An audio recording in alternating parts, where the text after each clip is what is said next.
I got her all controlled. All right, let's fire up YouTube here.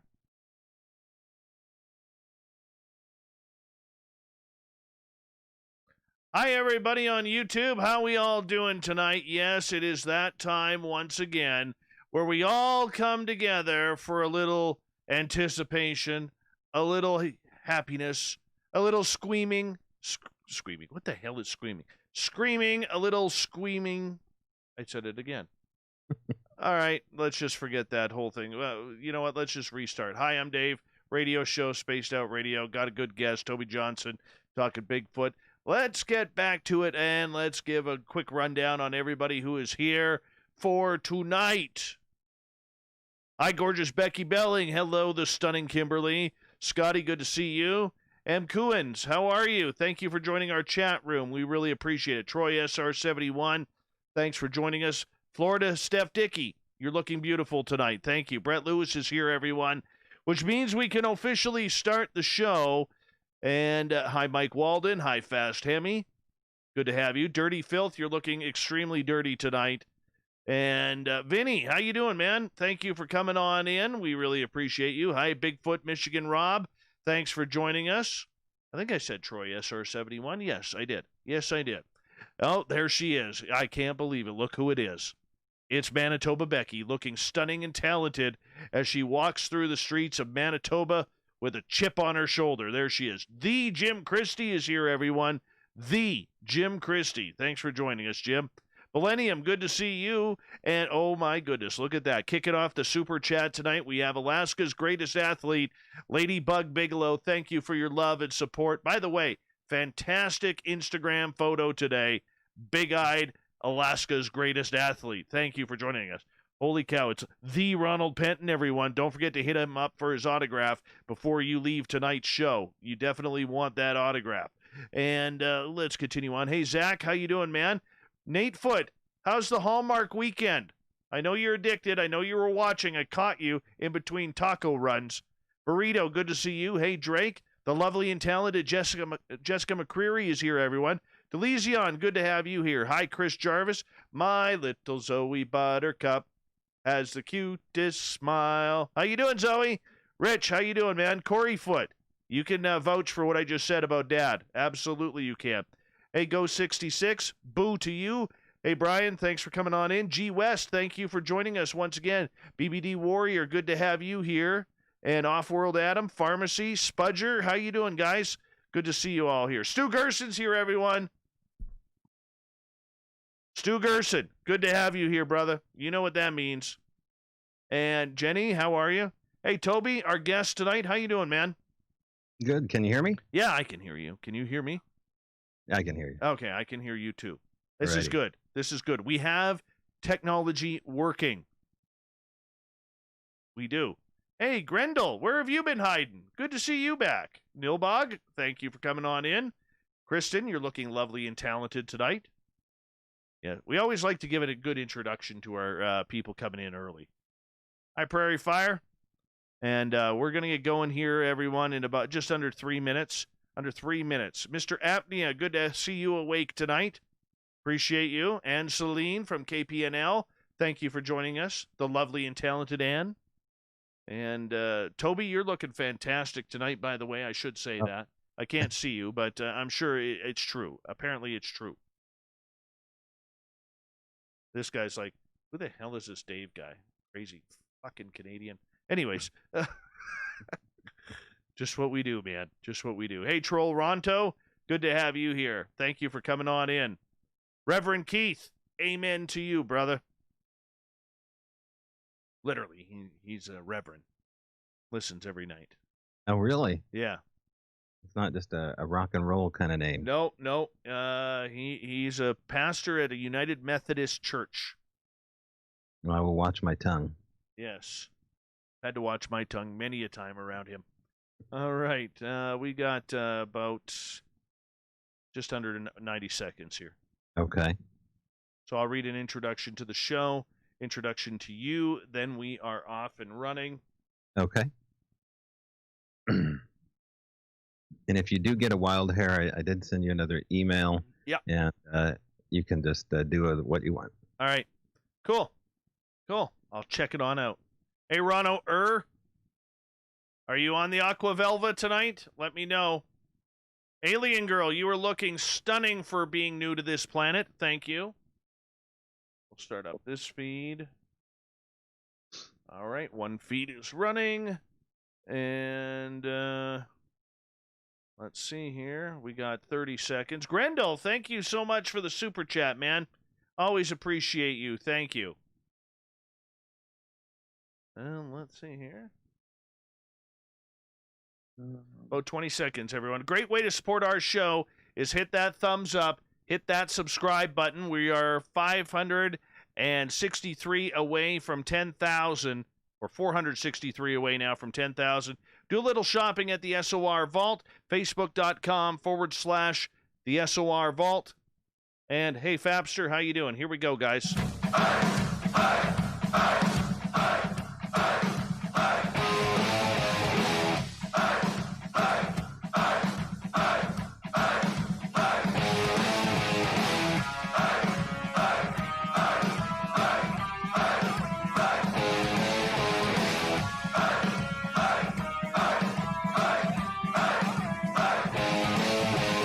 The mountains of central British Columbia to you listening around the world. This, my friends, is Spaced Out Radio. My name is Dave Scott, sitting in the captain's chair of SOR headquarters. We welcome you to tonight's show on our terrestrial affiliates around North America and digitally on TalkStream Live, Revolution Radio, and KPNL. If you wish to take a listen to our archives, they are free for you by going to youtube.com/Spaced Out Radio. Do me the favor, hit that subscribe button. Follow us on Twitter at Spaced Out Radio and on Instagram at Spaced Out Radio Show. Our website is spacedoutradio.com, where we have a plethora of features for you, including rocking out to Bumblefoot and reading up on Captain Shirk's SOR Newswire. Tonight's show is brought to you by Chive Charities. Help make the world 10% happier by visiting Chive Charities today. You can find them on our website. Toby Johnson is a Pacific Northwest local who hosts a great podcast called Strange Bräu Radio. He is also the author of the soon-to-be-released book, The Owl Moon Lab Part 1, a true account of working one-on-one with reluctant witnesses who he calls extended experiencers of Sasquatch interaction. Doesn't that sound juicy? Yes, it does. He has over 1,400 hours worth of audio, hundreds of hours worth of video, and multiple examples of physical proof that this elusive creature exists, as Toby has come to the conclusion that the world of Sasquatch is vastly multi-layered and most likely multi-dimensional. Then at the bottom of hour number 3, I will bring you the SOR Newswire, brought to you by Paranoia Magazine. Mr. Toby Johnson, good to have you here on Spaced Out Radio. How are you? Hey, good evening. How did you get into Sasquatch, man? Well, geez. I made a right turn when I should have made a left, I guess. Growing up here in the Pacific Northwest, it's one of those questions that you ask yourself always. It's just part of the culture. And I was no different. But, it really it came down to finding something in the icy mud in a February while I was out hiking with my son that caught my eye, caught my son's eye, really. And it was just a human-looking trackway headed off into the brambles. And he had the wherewithal to point it out before I walked past it. And it's just a matter of a father to son talking to him point blank about, the fact that there could be kids up here hoaxing people, because we were fairly close to a trailhead that was well known for having teens skip school and run up and down the trails there to smoke weed and hang out and do what teens do. And I thought, what better thing for them to do than to lay out a Sasquatch impression for me and my kiddo to find, and maybe they're out there right now watching us. So we took a picture. Nonetheless, we took a little scale object and put it right next to the impression to give scale to size.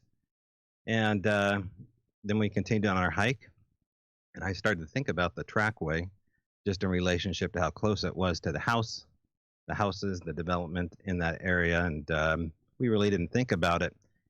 But it turned out that we were actually a friend of the family, a guy by the name of Ron Olson, who did a movie back in the 70s, which was kind of a B-rated version of the Bob Gimlin Patterson film, filmed up here in Three Sisters Wilderness. He was the co-producer and the director of this movie. And so I found that out and thought I'd pull Ron aside at church and said, "Hey, I got this photograph here." I showed it to him, and he goes, "Well, I'll tell you what, it looks good, but I'd never seen one after all the years of looking, and I don't really get into it anymore. It's not something I follow up on." So he set me up with my first witness that I talked to, and that's really where things kicked off. Wow. That had to be a little eerie. I mean, coming from this, everybody thinking it's a hoax. You think it's just some sort of mythical creature that's out there, and then all of a sudden you start learning that there might be a little bit more to this. So when you started going through this and you really started looking into the entire phenomena, what was your first impression?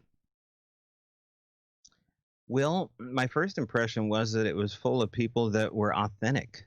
These people were profoundly changed and moved by what they believed was a real incident with something physical. And that was how it began. As a child looking on the library shelf, the books that existed in the paranormal section were generally ghost, telekinesis, psychic phenomena, UFOs, and Bigfoot. And so as a child, I thought Bigfoot belonged in that category. But most of ardent scientists, that believe in Newtonian science, back up the argument that this is a relic hominid. And really, the only credible way to look at the phenomena is through this permission slip of understanding that we're looking at something that has evaded man and is in low numbers enough to do so. And so that's how I was introduced to it. And honestly, it slowed me down. And I didn't know it at the time, but because of the fact that I, really wanted to meet these people and understand how their mind worked, get to know the phenomena through their eyes, and then hopefully go out to a location, an active location, and get to know people that had this phenomena happen. Okay, so when you headed out, did you have any preconceived notions as to what you were looking for or even how to look for this? Well, most of the people said one of two things. You either sit and wait for them to come to you, which wasn't really popular back in the 90s, or you go out and you go to great ape habitat and you follow game trails and you treat them like an animal. So you do things to bring in the animal. Um, both those ways have different consequences. The way that I was taught to go out and look for them through rapping on sticks and yelling has a consequence of getting generally a negative reaction and less of a reaction. The other way of just hanging out generally right outside of your car, maybe a campfire, just being yourself like you would be if you're, taking the weekend off, brought about a very interesting curiosity as far as the phenomena coming in on you, and not nearly as aggressive. And that was really interesting to not only hear about, but then to reproduce it and go out into these areas and do it. But meeting a witness that had a roadside crossing, or some hunter, let's just say one of the bow hunters I met early on that heard audio, in particular, he was listening to the audio that I had at my table of Ron Moorhead's Sierra Sounds, brought this man to tears because as he put on my headphones to listen to the audio clip, he said, "You hear that, that really groans, but..." So those kind of visceral emotions were coming out of hardened, hunters. And so I was watching the emotional consequences of these witnesses. And then I was pulled aside by the likes of, really intelligent academic men, including a guy that worked at the University of Oregon in the quantum physics department. And he had been interested in Bigfoot since the 1960s. His name was Lee Trippett. He was actually the guy that invented the balls of wonder, which are the desktop centrifugal force balls, and really interesting guy. But he took a quantum physics look at Sasquatch. And he was saying something completely different, that these things are interacting multidimensionally, just like all of the other paranormal phenomena. And he was super nice and super generous with his time. And I'd go over to his house for dinner with his wife. And then Ron Moore moved to town. So I had, a quantum physicist on my side. I had an author of quantum physics, Ron Moorhead, who was leaning in on the idea that his incidents in the High Sierras were all, overlaced with quantum physics, like a lot of extended experiencers explain they are, and that we have to start to embrace the supernatural here to move forward with the phenomena.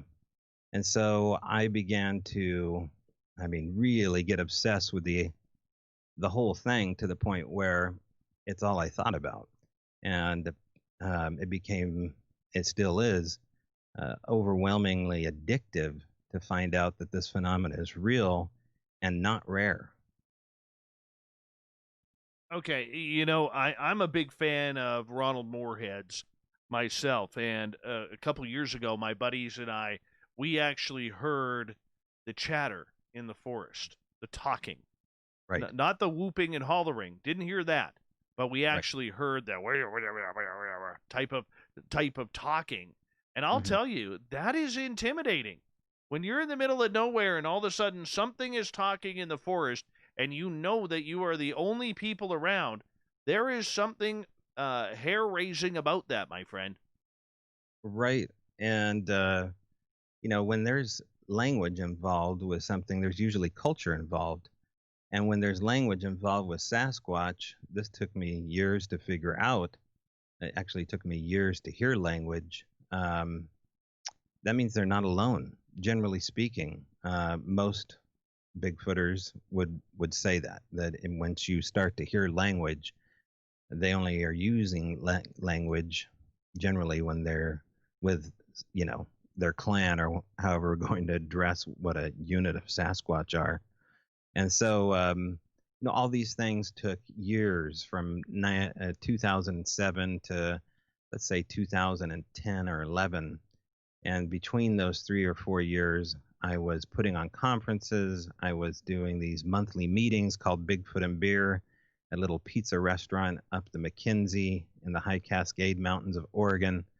And we literally just would open up the pizza restaurant to, Bigfooters and the public, to tell Bigfoot stories, order a pizza and have some beer, and built a giant Sasquatch replica, stuck it in the pizza parlor there, and had Animal Planet out 2 times, I think it was. And that's when the town hall thing really started taking off, from our angle to their angle, as far as offering these town halls where people could share their experiences. And I had people pull me aside that didn't want to be on camera and wanted to tell me about their experiences, which, if you're going to take a Bigfoot encounter report, take it from people that don't want any camera time. They want to get this off their chest with somebody that doesn't think they're full of it. And so that's when a guy by the name of Jeff Boiler pulled me aside. He was Vietnam recon. He was a deputy sheriff near Sisters, Oregon, back in the 80s. And he went on to tell me a story where he was shooting an azimuth with his compass while he was off duty. He was leaving the station to head to California from Oregon, and was on his way to visit the remains of a friend of his that he let the ashes off the side of a hill in the remote area of the Three Sisters Wilderness. I believe it was the South Sister. So he was going on a solo hike to go to this memorial spot. And as he was headed out there, he thought he saw an elk because it was a dusty red color, and it was up on the bluff. And so he addressed it as though it was a wild animal, kind of stealthily. And then as this thing rose up, he could see that it was in his words, a caveman. And it unnerved him so much to see the difference between what he thought it was to the reality of it was, and he was a cop.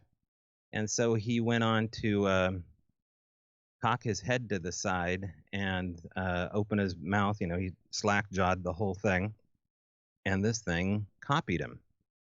And that's what he told the TV show that he was on. If you go to, I believe it's Paranormal Witness season 1, Watched in the Woods, there's a retelling of Jeff Boiler's story.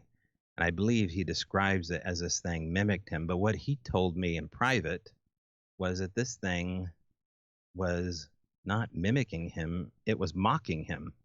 It dropped its jaw and turned its head to the side in a way that there was a micro expression. As a cop, I guess he could understand it, that this thing was expressing to him, yeah, I'm here, you dummy. I've been here the whole time. And, you ain't got nothing on me. And that unnerved Jeff more than the fact that he was looking at a caveman, to the point where he thought about grabbing his station issue sidearm. He said at the moment that he thought about grabbing that gun, this thing ran. He goes, it wasn't me grabbing my gun. This thing knew what I was thinking. And it was the minute I thought about it, this thing took off.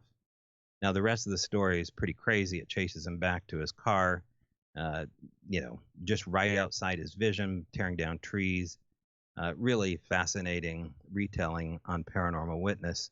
But they also followed him back home. He ended up, several years later, retelling the story to me at Ike's Pizza. And as soon as he was done telling the story back in his cabin near the pizza parlor, he started to notice eye shine, as though they were kind of interested again in him. He hadn't had an encounter since the 80s, and here it was like 2010, and he's starting to see eye shine. This is a very common theme with people that have sightings that express interest again, that they will toy with you and they will follow you back home.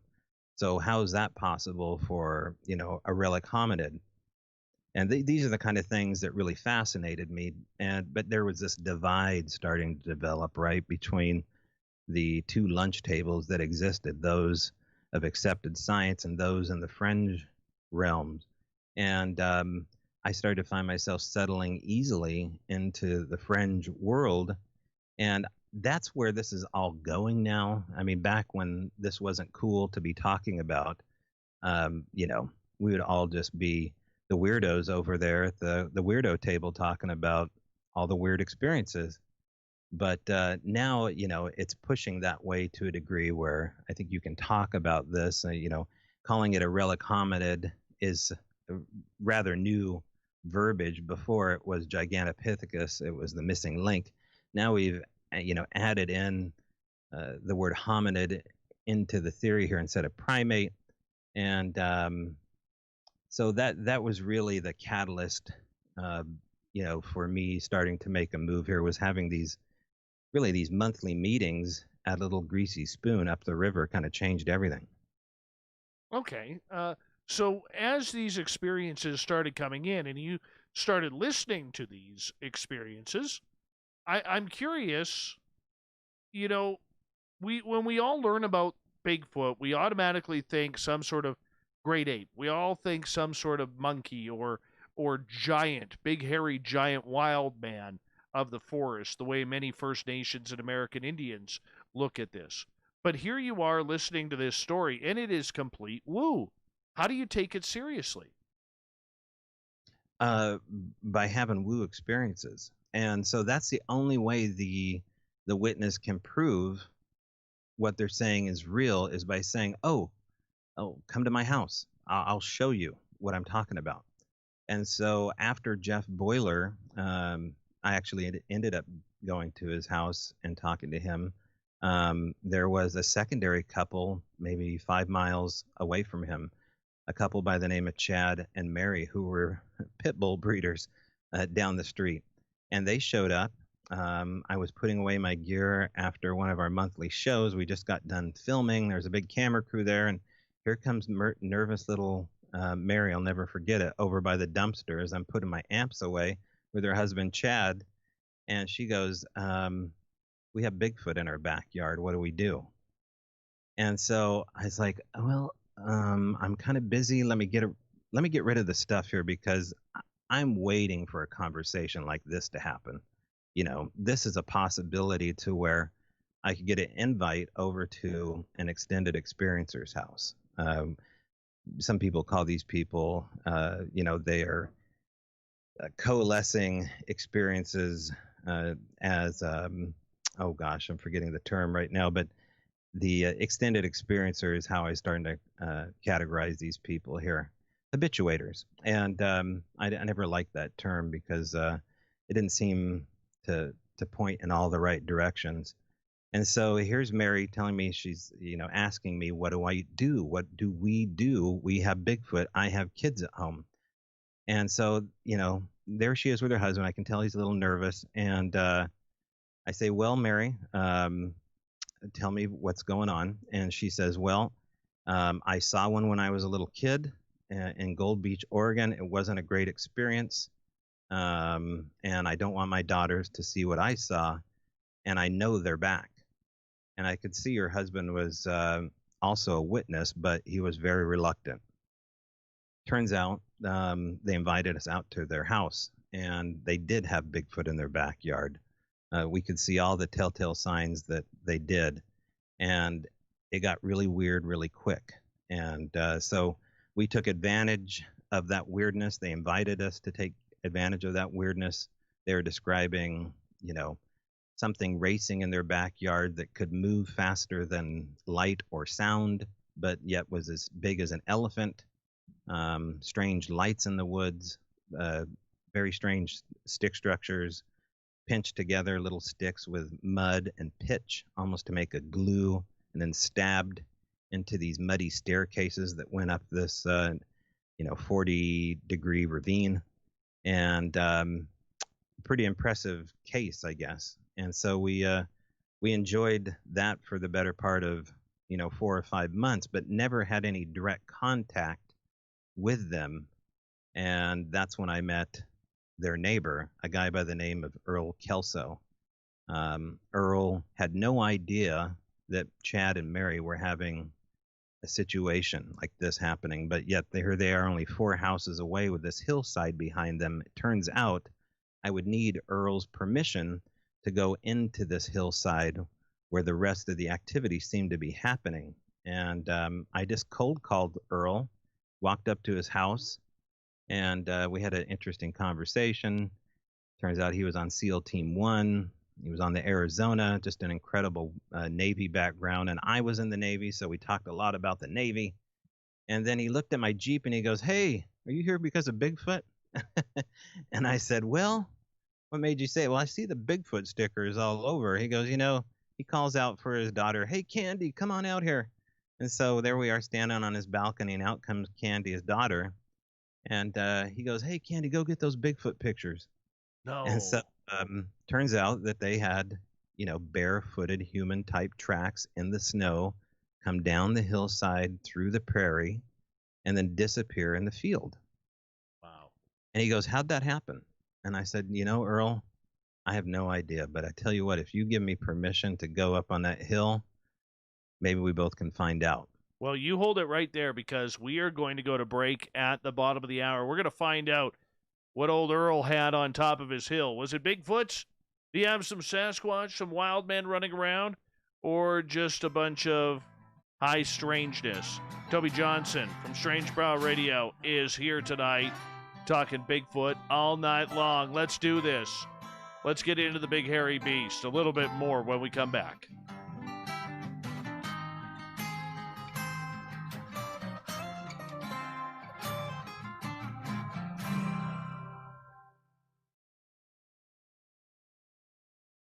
All right, we're clear.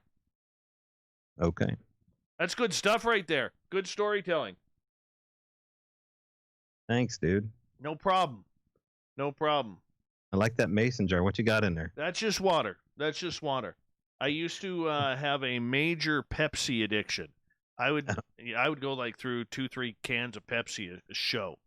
Gained a lot of weight. I got fat. I'm not gonna lie. I got fat. So now as much as I hate water, I gave up Pepsi cold turkey on June 1st, and now I'm drinking Pepsi Clear. yeah, I wish. I wish it was that like old school cream soda that was clear. Yeah. That's good stuff right there. Vanilla soda. We got 107 in our chat room on YouTube alone right now. That's great. Yeah, man. Yeah, it's kind of cool. And yeah. Yeah, Ron Moorhead lives down the street. We see him about once a month, and try to get him out in the field. You know, he's kind of a man without a place to hang his hat since COVID, like all these Bigfoot presenters are, and everybody else on the planet. But you know, he's got anxious feet to get out in the field, so try to do that once in a while with him. Well, that is, I would love to meet Ron. I would. And, gosh, wouldn't it be nice to go up to the Sierras there where his hidden camp is? Yeah, which is no more. I know, they tore it down. Well, and they had a huge fire roll through there. Oh, yeah, so it torn down and then it got burned down. Man. Yeah.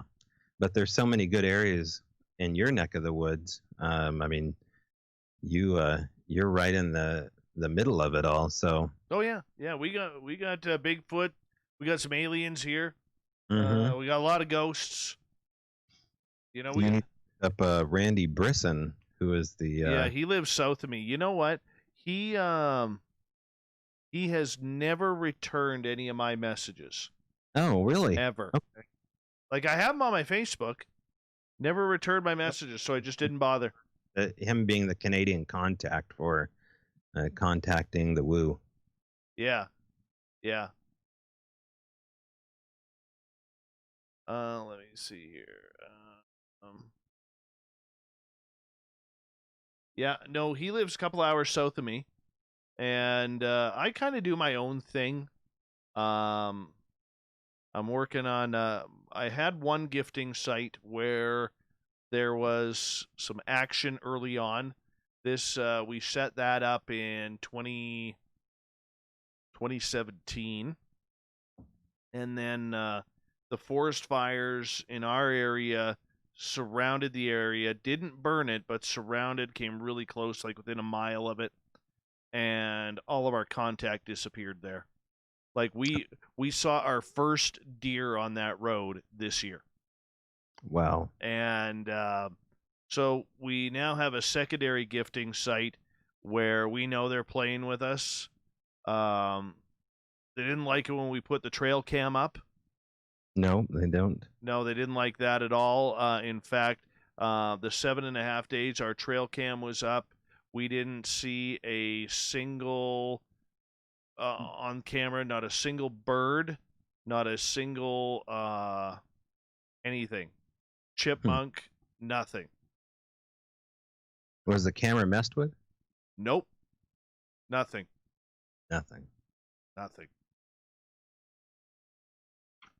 Yeah. Well, we'll get into that. Yeah, bastards. They don't seem to mind certain types of tech, but we don't have permission with cameras for whatever reason. I know. I just wish I had a good video. I want to see a good video. Well, you know, someone was posting, what's the best video besides Patty? And, you know, there's two. There's two good ones besides Patty. It's the one from Russia that shows one jumping laterally between trees with a young man and a Russian guy with his dog. That one is pretty impressive. The Russian jumper, I type into YouTube, and then the sleeping bag peeker with Adam Davies and Laurie Simmons, where there's a 2-second clip of one hovering on its knees over them while they sleep at a campsite, and you can see the exhale of the hot air coming out of its mouth. Those two, I think, are pretty darn good.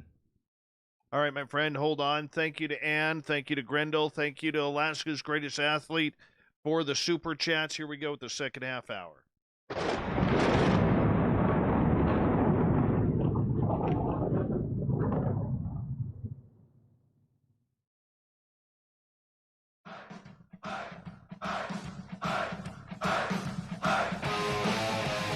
Second half hour of Spaced Out Radio is now underway.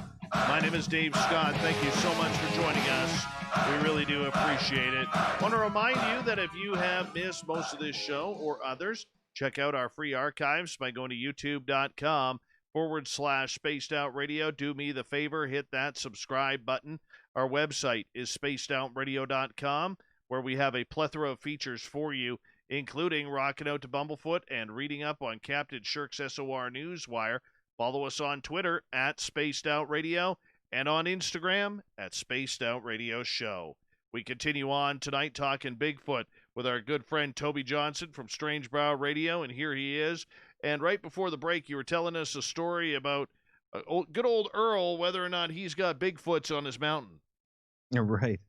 Yeah. Well, it didn't take any time at all to get Earl's permission to go up to this private acreage. And Earl, was pushing 80, but his grandson was a spry 16-year-old.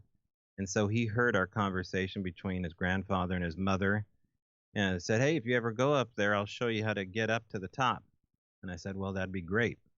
So we came up with a day, and me and Candy's son, who I believe was a little bit on the spectrum, not quite sure what was going on with her son, but super eager, nice kid, but there was something going on with him. And he was game, and I was game, and he was capable. So away we went, and I think we started off in the morning, and it took us a couple hours to cut through blackberries to get up to the top. And the top, oddly enough, we ended up clearing out through, we basically just followed these old game trails and came up to this abandoned helipad. And it was slightly overgrown, but yet there was a circle of dug firs around a flat surface and some tall weeds. And we assumed that it was a helipad, probably for a forest fire or an old timber operation that had happened there. And so we decided, well, this would probably be a good place to put our tent. And so he helped me put up the tent, and nothing had happened. And so we set up this tent. Now, the tent was a small 2-man ultralight tent with mainly just mosquito netting, not much else to it, and a fly that we put over the top of it, and we put 2 stakes on the tent, one on each corner.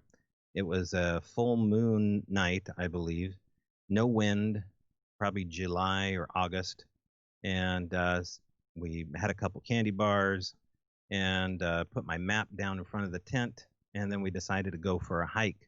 We ended up over the edge of the helipad landing at a clearing and looked down over the beautiful McKenzie River Valley.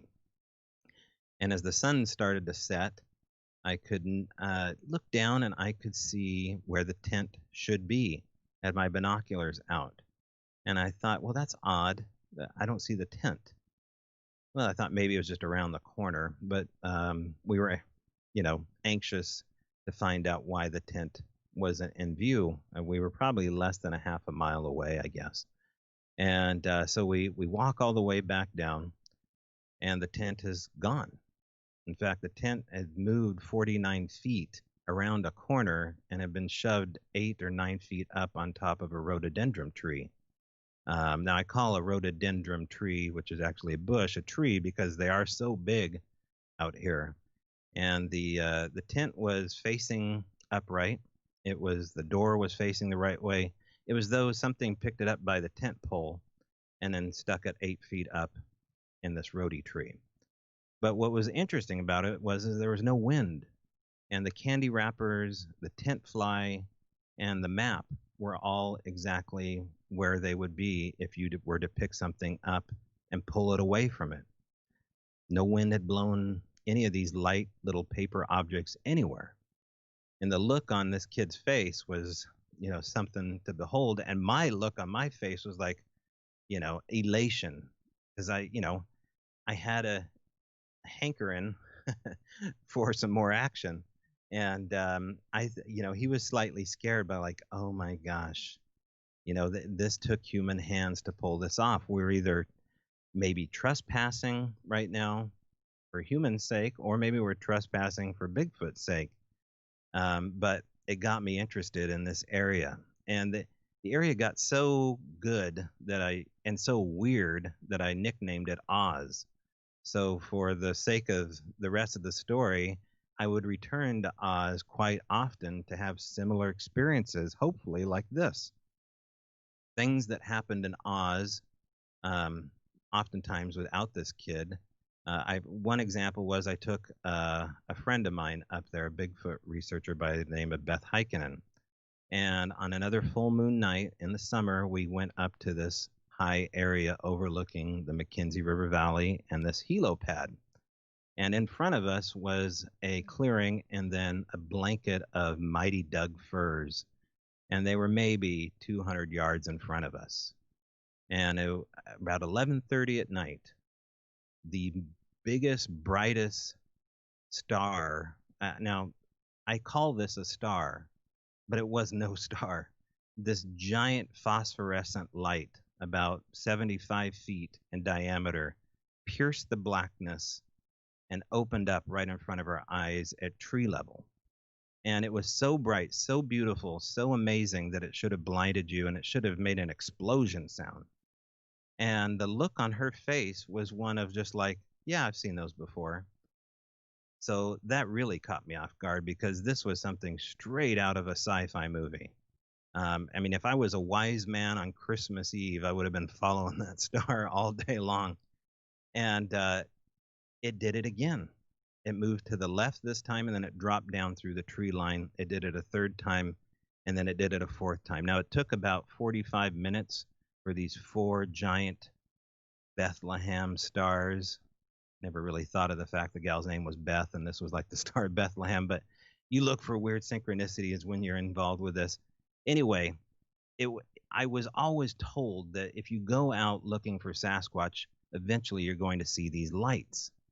So this was my first confirmation that Bigfoot hotspots also have this living light phenomena. And this light was more of the absence of darkness than it was light. It was stripping away dark. It was a piercing white that you could look straight at. Very unusual, and not described a lot by Bigfooters.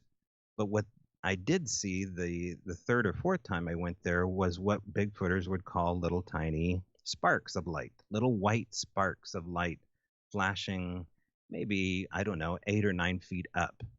And so it became more usual to see lights in Bigfoot hotspots.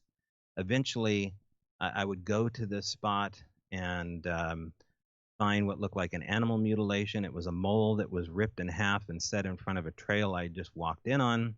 As I bend down to take a photograph of this mole that is oozing blood and has no signs of predation, has no bugs on it. I just walked the trail. I hear something that sounds like an elephant on 2 legs run up behind me in broad daylight. And I assume it's probably Mary's husband, Chad, right? Because he's not too far away from where I am. And as I turn around in broad daylight, this subject stops within 12 inches from my backside. And there was nobody there. So now I have the issue of, something's cloaking. I either have a ghost dealing with this. Maybe this is old tribal native land. We don't really know too much about the history here, but we sure are getting a lot of Bigfoot reports too from this area.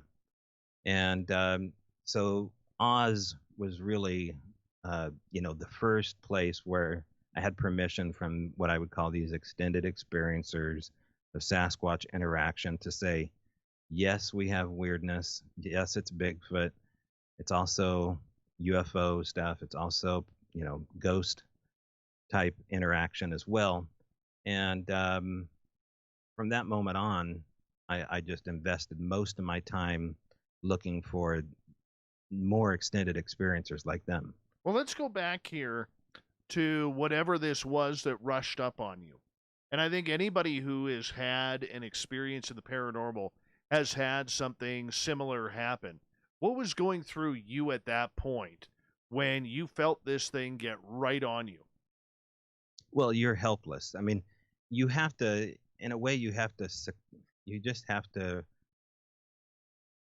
have to be able to totally release yourself and offer yourself up to the fear factor and to say, I'm going to be okay no matter what. It's only the fear. There's nothing beyond the fear here.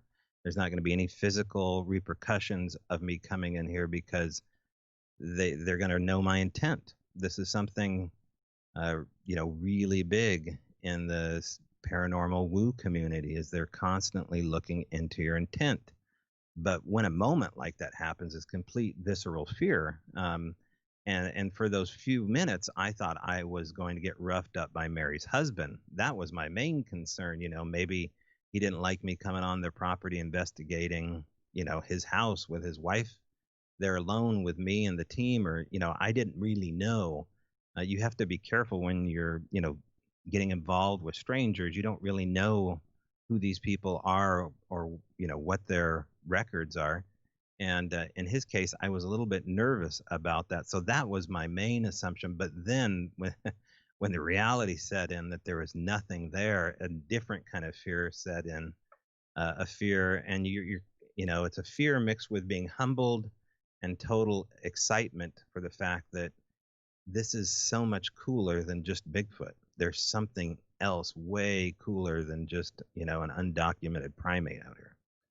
Okay, so when you had that happen, all right, and you were literally, I mean, let's just be honest, you probably crapped your pants a little bit. You probably did. And, I can feel you blushing right now as I say that. But that's okay. That's okay. We've all been there. We've all Right. been there when it comes to this Radio, strange. yeah. I mean, if you're in the forest and something runs up on the back of you, the chances you're either going to poo or you're going to faint. And I don't think you fainted. So anyways, keep it light a little bit. Mm-hmm. How long did it take you to turn around and see what was there? Well, I had no choice because it was, it was a one-way trail. There was one way in, one way out, unless I ran down through the blackberries. Now I could see the highway, and that gave me a little safety protection. I could see Chad and Mary's place. I could hear the pit bulls. I knew Earl was less than 200 yards away. It's broad daylight in the summer. However, it put me in my place. It gave me perspective for the fact that this, was obviously, it was something larger than a human. It sounded like an elephant on two legs. It was, the earth kind of shook Jurassic Park style. And, I had good cell phone connection at that point. I know that I backed out of there, and kind of politely waved and, left my trinkets behind. But it didn't get me to stop. I just I started to look at the phenomena differently as far as there being a permission slip involved. Like, was this a trick? Was this juvenile activity? These are things that I'd been hearing. Like, if you get the more instigated activity like this, it's usually coming from a teenager type. And this is part of the tricks that they play. I mean, the Native Americans will talk about one of the protocol that the teenagers have to go through where they have to, go in front of a human without being seen. I don't know if that was the case for what happened to me. I assume that what I had happen was real. It was a real experience. It also helped a lot having other people with me when these things would happen. I mean, this was just one example where I was alone, but the tent being moved, the lights on two different occasions up there, finding giant stick structures ornately put together. I mean, these were logs slammed together in trails to almost make runic alphabet signs standing straight up. the footprints, all these things. We would end up finding scat down at Earl's property between two giant footprints. And I remember I ended up having a conversation with I believe she's an archaeologist, Kathy Strain down in California, who wrote a Sasquatch book called, I believe, Monsters and Cannibals. And she, walked me through the process of bagging my first scat sample or boxing my first scat sample, because you got to put it inside of a cardboard box to let it air dry. And just seeing these giant footprints in the fresh grass pressed down, and then a large human scat, right there in Earl's yard. It was just very, completely intriguing and mysterious. And if it was just a crackhead, coming off of the highway, taking a dump in the back of Earl's property, that might not be so weird because of where we were. But it had bone in it, and it was bright kind of red. It looked like meat. It was a meat eater's diet. And we sent the scat sample pictures off to Oregon State University, and I think they have a veterinary department there, and were willing to at least look at the photos. And they said, well, the only thing that could be is a timber wolf. Other than that, we don't know. And, there's no really agreed upon consensus that we have wolves in Oregon in that part, let alone timber wolves. So I tend to think it wasn't a timber wolf. If it was, it looked like it was standing on two legs. And boy, that really got me thinking. I can tell you this: when you start thinking like that, this whole thing becomes very intimidating, and you feel really, really small, don't you? Yeah, but that's a good feeling to know that you're not at the tip of the spear, because it makes your troubles seem so minuscule, and it makes the infinite so much more possible. I mean, the fact is that this isn't a fairy tale. This isn't BS. That these things are actually happening. And, all of the small stuff in the world just seemed to roll off of me. I went through a divorce, several job changes, some medical issues in my family. And, I was able to put those in a whole different box, understanding that, for lack of a better, word, magic was real, that these mythos were actually coming from a place of fact. I didn't care about debunkers. I didn't care what my family thought. None of that. I was getting solid answers. Now, some of these things needed to be debunked along the way. Not everything that happened to me that I thought was great evidence was great evidence. Some of these things, it takes years to debunk these things. Ghost hunters talk about this. UFOlogists talk about this. Some of these videos and photos, it takes time to figure out, okay, now we understand how we got that wrong. Doesn't mean, for there to be a generic or counterfeit dollar bill, there has to be an authentic one.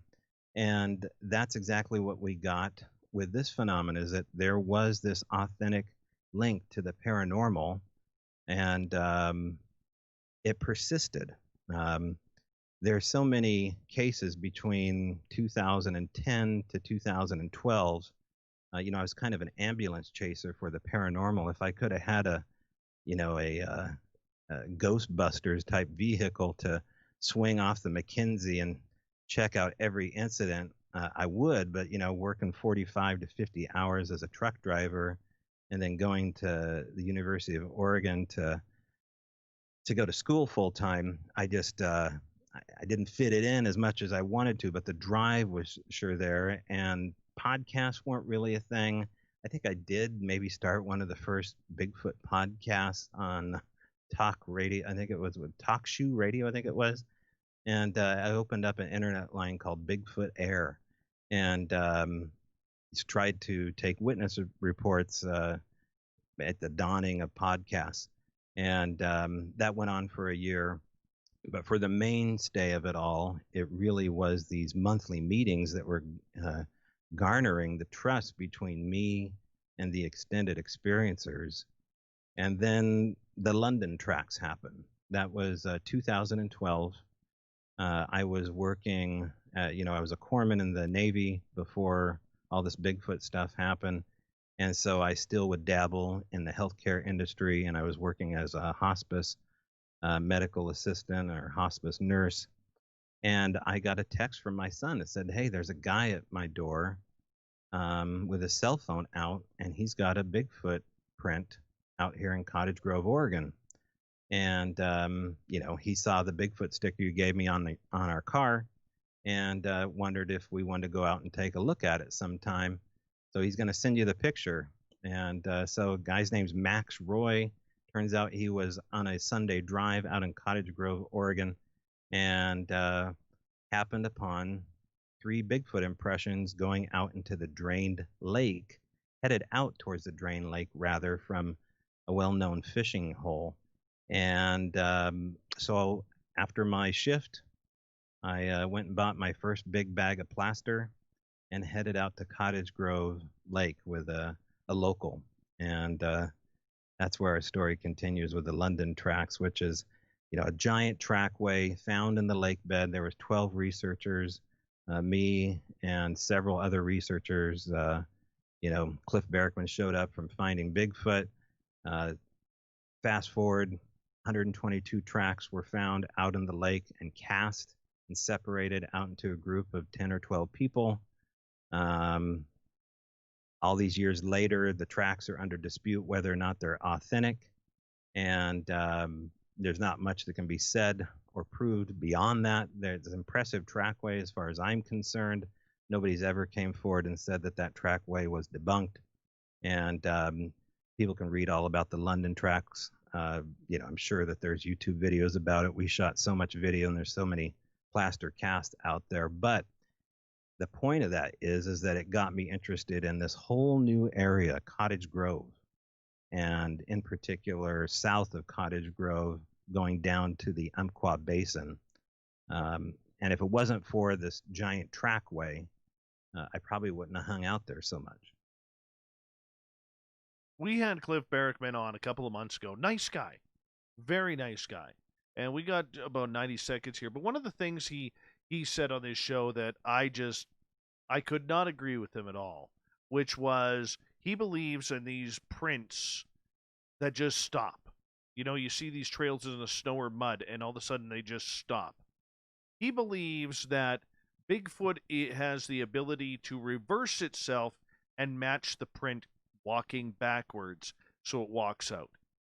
And I loved Cliff up until that point, and I just thought this guy is so unaccepting of any type of potential that he's missing out on a big part of research. What do you think about that? Well, a guy that would say something like that entertains the impossible. They entertain the impossible privately one way, and they entertain the impossible publicly a whole different other way. And that's what I'll say about that. I would love to see anybody, anything at any time be able to reverse it without creating a double print. So would I. I think we're on the same page, is what you're saying. I think we are. Yeah, exactly. And I don't blame you for that. And, but that is one of the cases where somebody who is very credible, like Cliff, and I realize there's a lot of people who want to take that pseudo-scientific background, but I believe that this is one of those situations where alleged science or belief does not make sense. 1 + 1 is definitely not making 2 when it comes to reversing your footprints. Toby, I'm going to get you to hold on right there because we are going to go over to our commercial break here at the top of the hour. And I'm loving this. What a storyteller we have tonight in Toby Johnson and our good friend Hallmark over there in Spokane, Washington. I know he's got pause on the Hallmark channel just so he could listen to this and maybe learn something, and we appreciate him recommending Toby as a guest tonight. Toby Johnson continues with hour number 2. More Sasquatch talk on Spaced Out Radio coming up.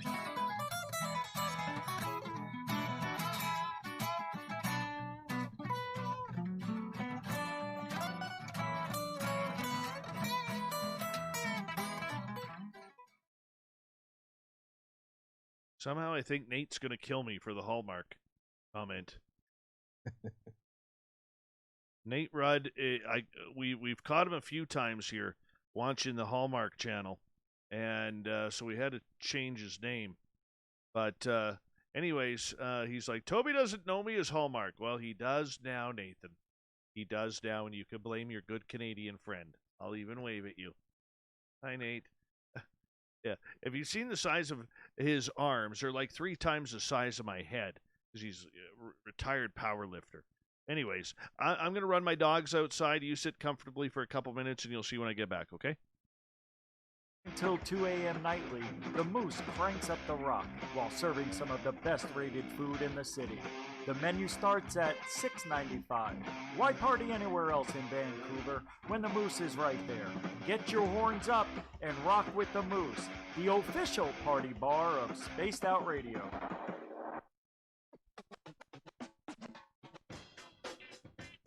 The SOR Vault is open for business, and we have some cool swag for you to pick up. All you have to do is head over to our website and click on the SOR Vault. You have a variety of cool logos to choose from, and put them on anything you want. T-shirts, hoodies, hats, coffee mugs, you name it, we can get it to you. So do your shopping by supporting the store you love. Get your Spaced Out Radio swag at the SOR Vault today.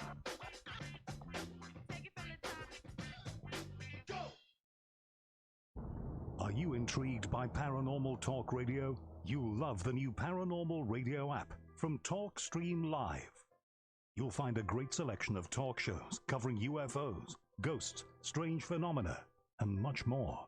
Download the Paranormal Radio app now and start listening to the very best in paranormal talk entertainment, including the network you're listening to right now, the Paranormal Radio app, free in Google Play and the iOS App Store.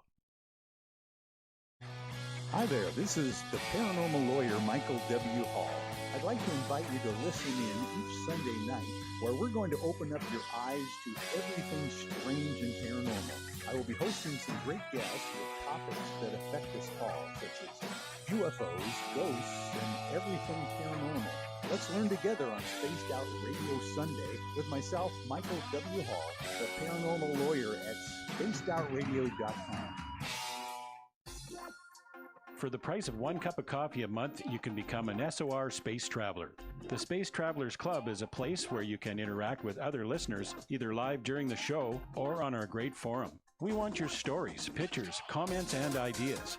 You'll get live video streams, exclusive content, and be a part of our newsletter. Stay in touch with everything SOR. The Space Travelers Club is just $5 a month at spacedoutradio.com.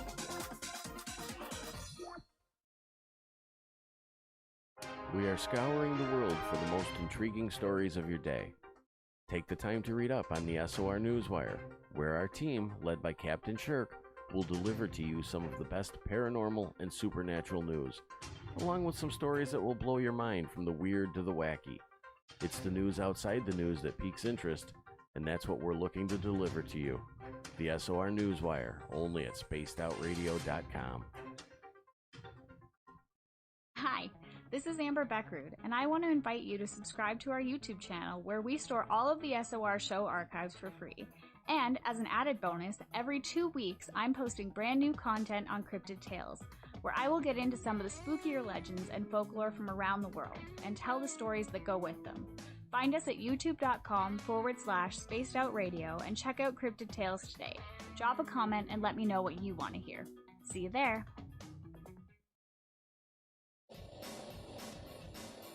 We all know on Spaced Out Radio we love a good beard and mustache, so why not take care of your facial hair with Mighty Moose Beard Oil? Made in Canada, we're taking care of beards and stashes around the world. We use 100% natural ingredients with our... All right, bro, I'm back.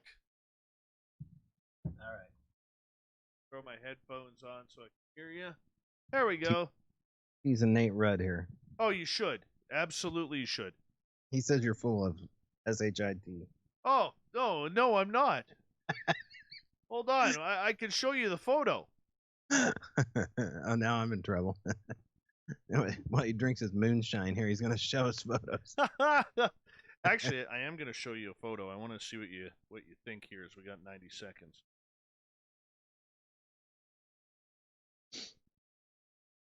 What's your opinion of that? Is that your colon? What am I looking at? Is it zooming in or is it too bright? I see a basketball, and is that a handprint? Well, that's what I'm asking you. Boy, I don't know. That's suspicious looking, but I don't see enough to say one way or the other yet. It was very greasy. Yeah. What's the story with it? That's at my gifting site. It moved. Okay. So you left a basketball and you found something oily on top of it. Yes. Okay. Yes. You still got the ball? Yeah, it's still out at the gifting site. Yeah. Just showing our audience on YouTube. Yeah. Yeah. Don't. I'll be talking about that oily substance. Yeah, let's do that. They can't see it very well there. They did see a text from Nate Rudd, though. He's like, "You bastard. You bastard." Uh-huh.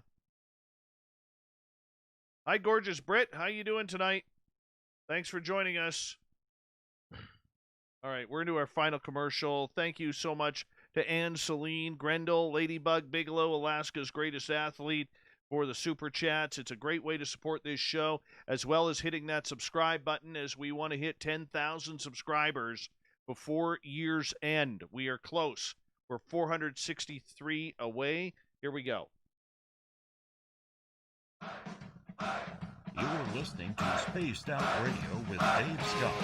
Follow Dave on Twitter at Spaced Out Radio and on Facebook, Spaced Out Radio Show. Hour number 2 of Spaced Out Radio is now underway tonight. My name is Dave Scott. Thank you so much for taking the time to join us. We really do appreciate it. We want to remind you that if you have missed portions of this show or others, check out our free archives by going to youtube.com/Spaced Out Radio. Do me the favor, hit that subscribe button. And we want to welcome in all of our terrestrial affiliates around North America and digitally on KPNL, TalkStream Live, and Revolution Radio. The Desert Clam has set the password for tonight in the SOR Space Travelers Club. Now, I was able to pronounce this during the break because I practiced. I think it's Decipides. Decipides is your password. Use it wisely, space travelers, as the Clam sets the password each and every night right here on Spaced Out Radio. Our website is spacedoutradio.com. We have a plethora of features for you, including rocking out to Bumblefoot and reading up on Captain Shirk's SOR Newswire. Follow us on Twitter at Spaced Out Radio and on Instagram at Spaced Out Radio Show. Tonight we are talking Bigfoot, Sasquatch. From Strange Bräu Podcast, we have Toby Johnson. He's out of Washington State. This guy knows his Bigfoot, and he's looking for it. But he knows there may be something special to this mythical creature. Toby, welcome back. Thanks. I got a question from Joe right off the bat. Now, in California, we have actually had a number of listeners talk about this, and listeners who own horses. Now, do you believe or have you heard the theory that Bigfoot will come into barns at night or meet up with horses in the fields and braid their manes? Yeah, absolutely. It happened to my girlfriend. We live at a property outside of the Olympic Peninsula here in Port Orchard, Washington, and she had a stable. It's right across from our property where we live now, and so she worked with horses a lot. And this is an active area we live at. We would kind of call ourselves extended experiencers at this point, and so she would find these braids on her horses. She would find 50-gallon drums of sweet feed also missing overnight. She'd be out bucking hay or, meeting the horse farrier and picking up supplies. There'd be things missing, things that have arrived, tools put in weird places. She'd have a mushroom occasionally thrown at her from the tree line. But the horse braiding is something really interesting because it gets into the knotwork of the Native American braid. This is what it looks like. It's different than what's called a witch's knot, which is when a horse's mane gets caught inside barbed wire. It tangles it up and they're trying to scratch or they just get it caught. But these are 3 different strands generally knotted or roped together. Now they can be intricate or they can just be simply fashioned together. I've seen at least 2 of these knots framed. One was at Sally Shepard Walford's house near Elkton, Oregon. A witness gave her one of the knots, and then another one at a museum. So yeah, that's something interesting. And then of course, the relationship of what a knot means as far as looking back at tradition. There's the practical use of making knots. There's the beauty of knot work, but then there's this also spiritual aspect of binding and tying together. I mean, the rope ceremony of marriage, through Irish traditions and whatnot. So you start looking down those roads of maybe what's going on, because there are stories about Sasquatch molesting or raping horses. I have heard this. Well, let's get into this, because as woo as it sounds, I mean, there's a lot of people who've reported this. Yeah, there's a witness back in the 2010 on Bigfoot Air. One of the first witnesses I talked to, an extended experiencer, no doubt, is a gal that still has activity named Connie Gwinnip. And she had a Sasquatch by the name of Chipinga, who did very similar things as far as steal sweet feed from the garage.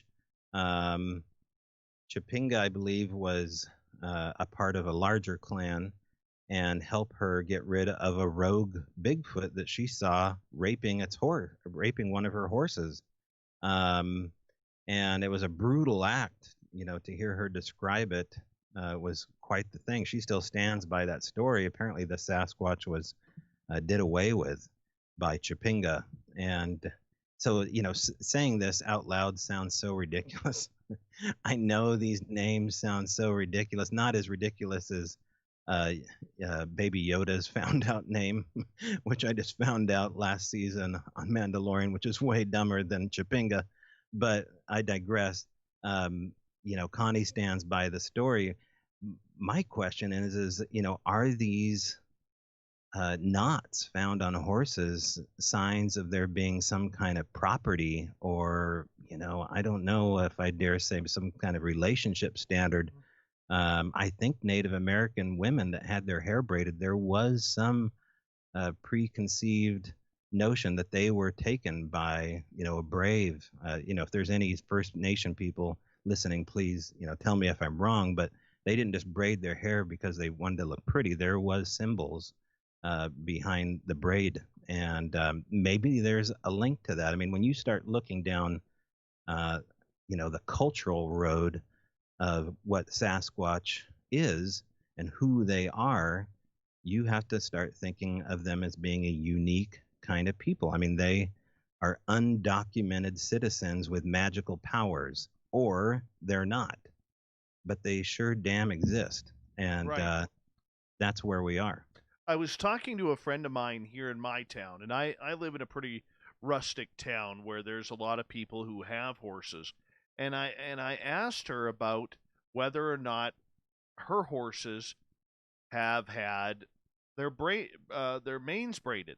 And she said to me that she always thought it was the fairies, because up here they call them fairy braids.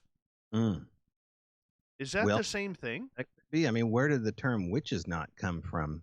That's a really interesting name to give a knot from a horse due to a barbed wire. And there wasn't barbed wire back in the 17 or 1800s, probably when this term came to be. I don't know when barbed wire was, invented, but to call something a witch's knot, I'm sure has some interesting lore to it. And anything that has a name like devil, witch, a name that has a scary or negative riveting connotation to it usually has a supernatural connection to it. Somebody thought it was too scary at one point, so they gave it this name. So I doubt they gave the name witch's knot, and I don't know if that's the only name given to that kind of knot from a horse, but it's the name I heard, and it's a pretty peculiar name. I will tell you that place names for Bigfoot are places to have interaction.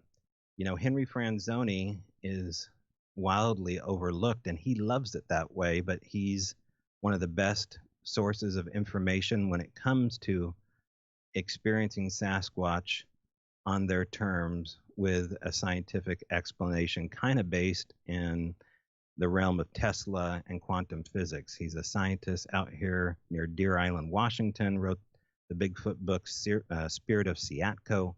And Henry talks all about in that book the importance of place names to have interaction. So go on Google Earth, look at a place that has a scary name or an interesting name like devil or booger or spirit or ghost or snake, and go camping there. And that's exactly what he did when he had the question whether or not, is Bigfoot Bigfoot real, and went to a place called Skookum. I believe it was Skookum Lake that he went to, or Skookum Meadow. And I don't know if it's the same one where the Skookum cast came out of that was discovered, but, really interesting that these names have that kind of history, and they're attached to something not just related to Bigfoot, but to these power spots. People that think that, Skinwalker Ranch has the trademark image of weird areas are absolutely wrong. These places exist all over the globe. Maybe they exist on ley lines. Maybe they exist in places that have been geomanced by ceremony or altered states. But these are places where Bigfoot seem to coalesce, not only at extended experiencers' homes, but maybe these homes happen to be laying on these power spots. I got a question coming from Eric with a K. We're normally his fourth favorite show out there. We're number 4. We're proud of that. And he is asking, Toby, have you ever heard of Dr. Matthew Johnson, also a Bigfoot researcher from Oregon, now in Washington State? He's wondering what you think of his research, if you have. Yeah, I've been to 2 of Matt's hot spots, and Matt and I, we used to go out in the field, and so I've been to Soha, which is his first really weird area he started to talk about. Now, Matt was an aper, and then I invited him out into the High Cascades for one of our conferences, and after that conference, he wasn't so much an aper anymore. He decided that the rest of the story needed to come out, and his black and white great ape experience from the Oregon caves turned into a supernatural experience. That was the rest of the story. I think he said he saw the Bigfoot cloak in front of his eyes. Now, Matt gets really emotional recounting that story.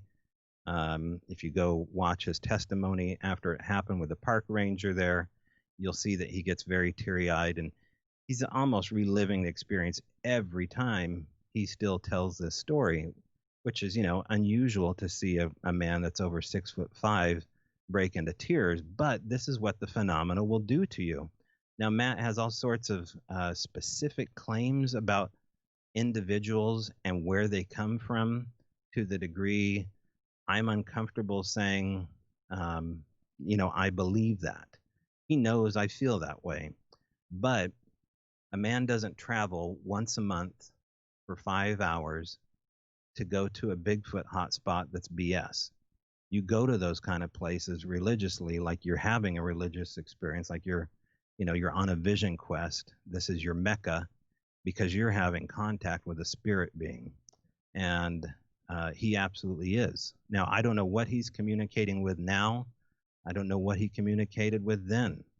But Matt is the real deal as far as the areas that he goes to. He's got way too many witnesses on his side. He's got hundreds of testimonies from people that have been to his area that have experienced extreme measures of supernatural activity, including portals. And those come from academics that have experienced entities coming out of portals. I was contacted one night as Matt was having a supernatural experience with an academic in Soha, where they had a portal open up. And here I am, 12 o'clock at night, 3 hours up the road, talking to Matt about this event unfolding before them. And so, I'm not uncomfortable talking about any of these things, but what I am uncomfortable talking about are specifics that I can't verify. I just, I want to have these experiences so I can verify them too. What I believe is that these secrets like to make fools of people, certain people, especially people that are focused in with the wrong intent and where ego gets in the way. Now, this is a trait of man, right? This is something we all overcome. It is addressed throughout the tales of time. Look at the Lord of the Rings. I mean, the ring is the tale of man's obsession with ego and power. This is what this is. A lot of times this turns into a race of, an obsessive race to, try to pursue one man's ego to prove something, to gain power. Because what we're messing with right now has no trouble with space, time, omniscience. It is God-like. I just did an episode with Rich Germeau, who is Good guy. Good guy. And he's a neighbor, lives over by Ron, sat down with him at his property and talked for an hour and put it up on YouTube. A lot of good responses.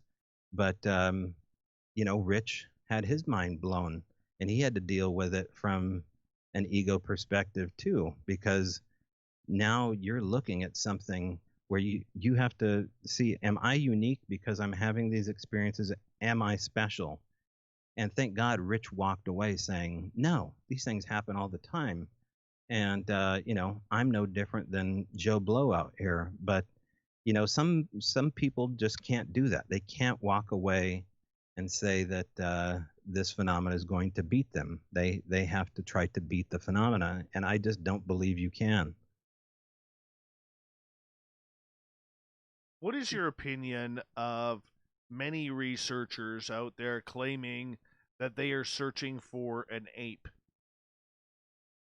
They're wasting their time and they know it. Most of these guys, the reason we did Strange Bräu Radio, it has that name, the German iteration of brew house, was because you got to get a couple drinks in these guys to get the rest of the story. And a lot of times people need to loosen up with just an IPA in their hand and hear a good Bigfoot story. That's what happens around the campfire. And so, like I said, you get two different versions of the researcher. If I were to put a percentage behind it, I'll be generous and say 89% of these researchers all know this isn't some damn dirty ape. They all have stories that upset them. I learned to say it frustrates them. Okay, the phenomena frustrates them. That's my kind way of saying it's supernatural. But I understand that, and part of my issue with it is in the Bigfoot world, much like the paranormal world, we have a lot of fake scientists. We have a lot of people conducting opinion rather than and claiming it's science. I don't like that. I think it makes the field a little bit more dumb, especially to those who may not believe it. You know what I'm saying? Sure, pseudoscience. I mean, a lot of guys are citizen scientists. They do their summer course in tracking, or they become a biologist for a year without the degree. Anybody can be anything they want. When you have the real experience and your ego's in check and your intentions are correct. Again, with these intentions here, it's a huge thing with the phenomena, and it bypasses science in a degree that you have to look at it through the psychology of what's happening here and the spirituality of what you're connecting with, because not everything is benign or gray. Some of these things are straight up black that you have contact with. But that hasn't been the case for me. But because of this activity attracts itself and tries to make, the Native Americans talk about the trickster element. They relate it to, the coyote. They relate it to Sasquatch and some other beings. By the way, Sasquatch is on their totem pole along with all the other real living, breathing animals or types of human. There's many different theories from many different tribes on what Bigfoot is and what Bigfoot isn't, but they will say it is. whether or not it's good or bad. Some believe that, they are cannibals. I talked about Kathy Strain's book regarding cannibals, and some Native Americans believe this is a dark subject, and that you will be on the losing side of life if you approach the phenomena. But I think that has to do with ego. I think that has to do with motivation and tension. You're not going to get that out of any of these flesh and blood researchers. They're only interested in proving their ego that they were right.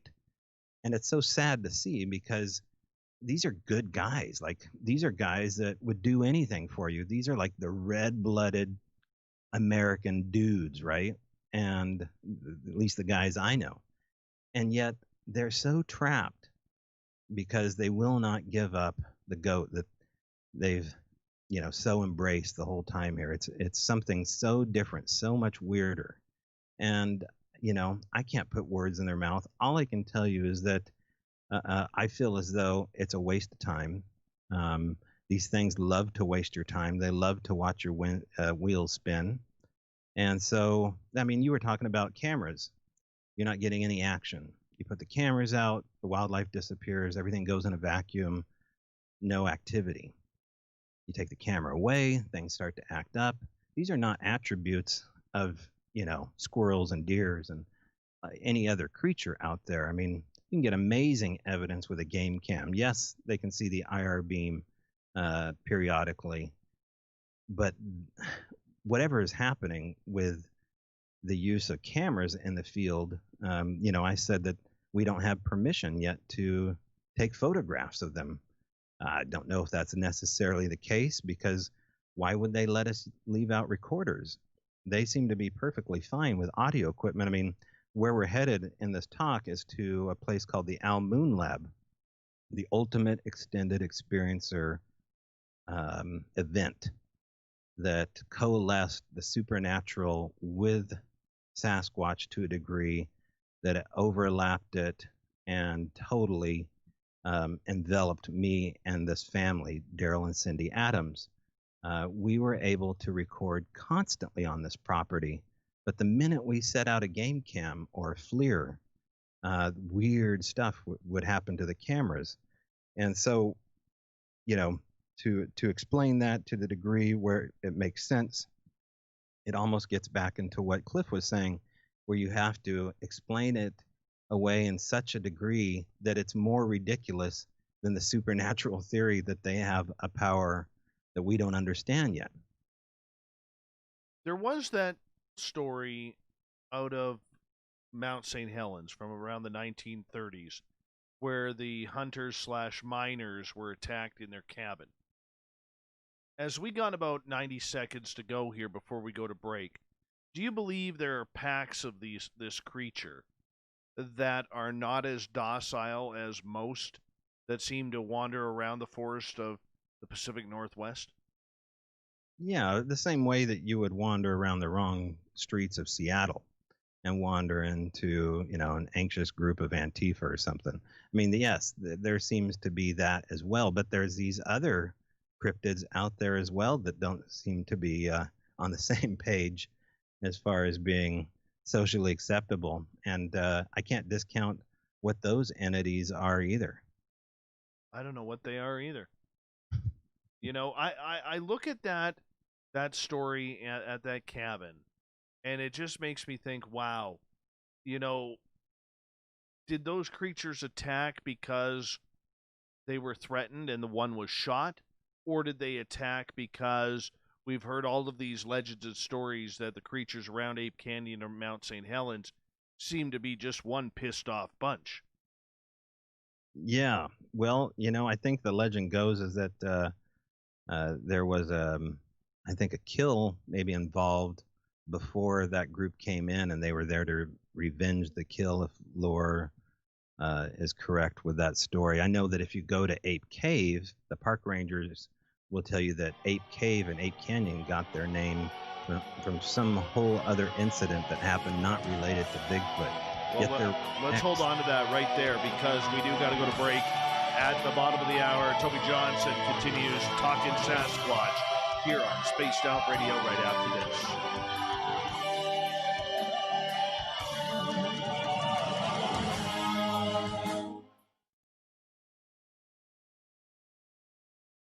right, we're clear. All right. Good stuff, man. Just teasing Nate again here. Good. Feed it to him. Yeah. Feed it to him.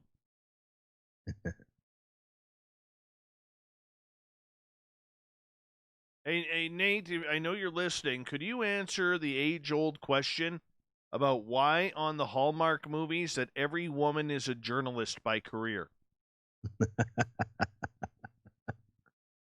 And always with that soft focus lens with Vaseline on it, especially Yes. the aging lady over 70. The guys get away with murder, but the ladies need a little bit of Vaseline on the lens. And here's the other part. With those Hallmark movies, because my wife watches them. The minute I go in there and I take a look, I just walk out. But the other thing too is they're all single moms too. Single hot moms. I don't understand that. Right? Widows. Could be. Yeah. From the men that killed themselves from having to watch the Hallmark channel. Exactly.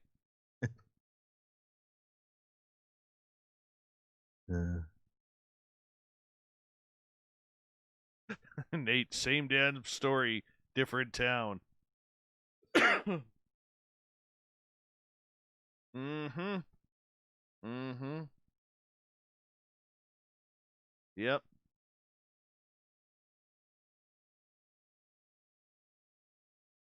I literally sat at my daytime job today. I was at my desk and literally I did nothing all day.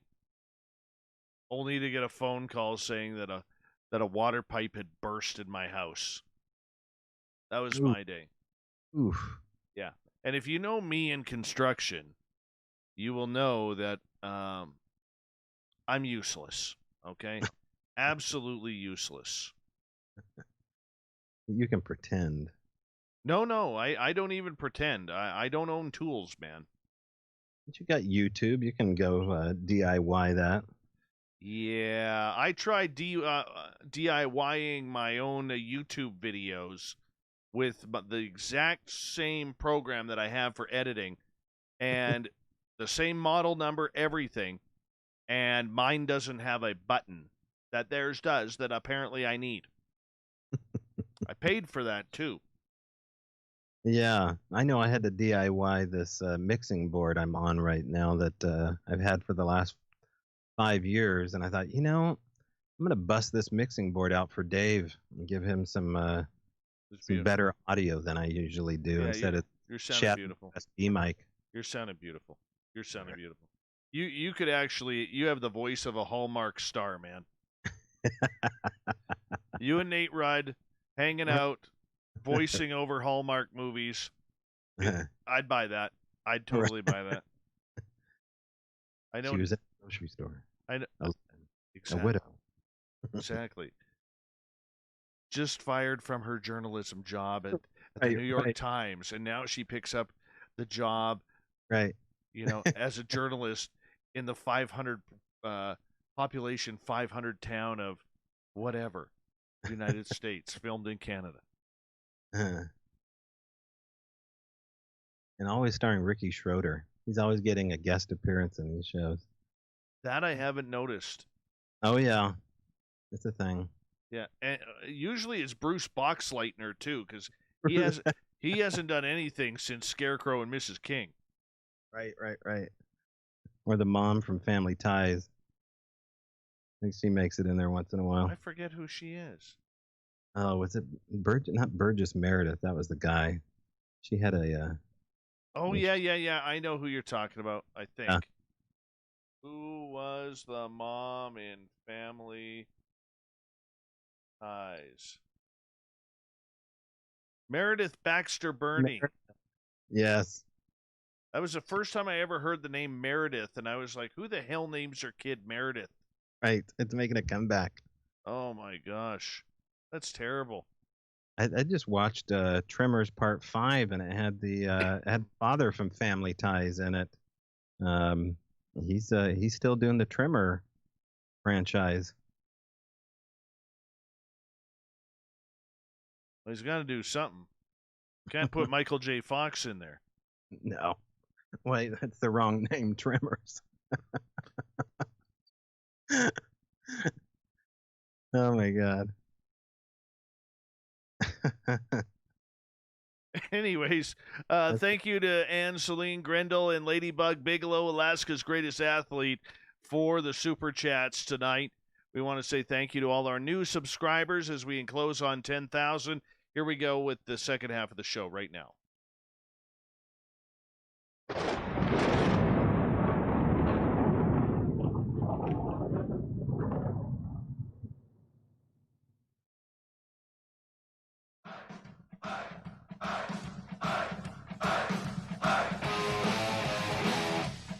We passed the halfway point of Spaced Out Radio tonight. Thank you so much for joining us. My name is Dave Scott. We really do appreciate you taking the time. I want to remind you that if you've missed portions of this show or others, check out our free archives by going to youtube.com/Spaced Out Radio. Do me the favor, hit that subscribe button. Our website is spacedoutradio.com, where we have a plethora of features for you, including rocking out to Bumblefoot and reading up on Captain Shirk's SOR Newswire. Follow us on Twitter at Spaced Out Radio and on Instagram at Spaced Out Radio Show. Let's continue on with the Bigfoot talk tonight. From Strange Bro Podcast, we have Toby Johnson. We're talking Sasquatch all over Washington State, Oregon, California, and, of course, up here into British Columbia. We love to call it the Pacific Northwest. Toby, welcome back. We're here. How are you doing? I'm doing good. I'm doing very good. Question from Joe, and I just got to find it. He is asking, what's your thoughts on the rumors that Bigfoot mimics other animals? He says the ones around his house like to hoot like owls. Yeah, big on mimics. Never seen a Bigfoot mimic anything. Never seen the face of a Bigfoot. But that would go along with not only extended experiencers, but, you know, it just goes back into the totem pole imagery of the whistling Sasquatch with the pursed lips on some of the First Nation carving. You know, what are they whistling and hooting for if it's not to not only make a primate whoop, but also to hoot like an owl? So, you know, the 800-pound owl out in the woods, that's a thing. That's a repeating narrative. But then you have these other strange sounds that exist. Things like weed whackers in the middle of the forest, or car door slams in the middle of the forest, or strange shot sounds only feet behind you. It sounds like a gun going off, knocking, wood knocks, hearing your voice, hearing somebody else's voice, hearing a child, hearing a little girl laugh or scream, and then the samurai chatter. So wide variety of vocal flexibility. I think that there's not only, you know, an interesting biological answer to this with what they can do vocally as far as the flexibility, maybe like a Tibetan throat singer, utilize their vocal cords to do interesting things. But I think there's also a supernatural aspect to what's happening. And so, yeah, mimicry. It's a thing. Do you believe that Sasquatch can shapeshift into different creatures? Well, I've heard stories. I interviewed a guy. Well, let's bring up Rhonda Moorhead, Ron's daughter, who was a witness to a Sasquatch running past a tree. And then I believe it was a relative of hers watched the same area at the same time as Rhonda said, "Oh my gosh, there's a Sasquatch." She goes, "I don't see a Sasquatch, I see a white wolf." You'll hear this story time and time again about them taking on the attributes of other animals, spirit animals, right? They're changing shape, much like maybe not much like a skinwalker, but it gets into, you know, the nature of, you know, what the First Nations people would talk about, these being spirit beings, or, you know, different types of, you know, natives with unique abilities. So yeah, there's that. I've never had those kind of things. I know one of the first witnesses I talked to, who was a river guide, told me that while he actually had multiple encounters, and he was watching a Sasquatch behind a tree, and he wouldn't take his eyes off this thing because he knew if he took his eyes off it, it was going to be gone. He said what was weird about it is that this snake started coming up the hill towards him, and he'd never seen a snake come up the hill in this area before. You know, he's a deer hunter. He said this thing was moving so quick, it was coming right at me, and it was going to go right between my legs. And I had to watch where the snake was going. And of course, he took his eyes off the Bigfoot. And, did it direct that animal to do it? Was it just a snake? I don't know. There's also people who claim that Bigfoot can, when they shapeshift, can go into like cat-like figures or even as small as fairies or gnomes and run off. Some of the researchers we talked to on the East Coast even believe this is creatures part of the fairy realm. Where do you stand on that? Well, there's interesting stuff that has happened in Cottage Grove regarding that very subject. On this property, which we ended up calling this area the Almoon area, the Almoon Lab, because we found these giant humanoid knee impressions above the property owner's house. And it was on the full moon, which was a Good Friday in March 2018. And it was also called the Owl Moon.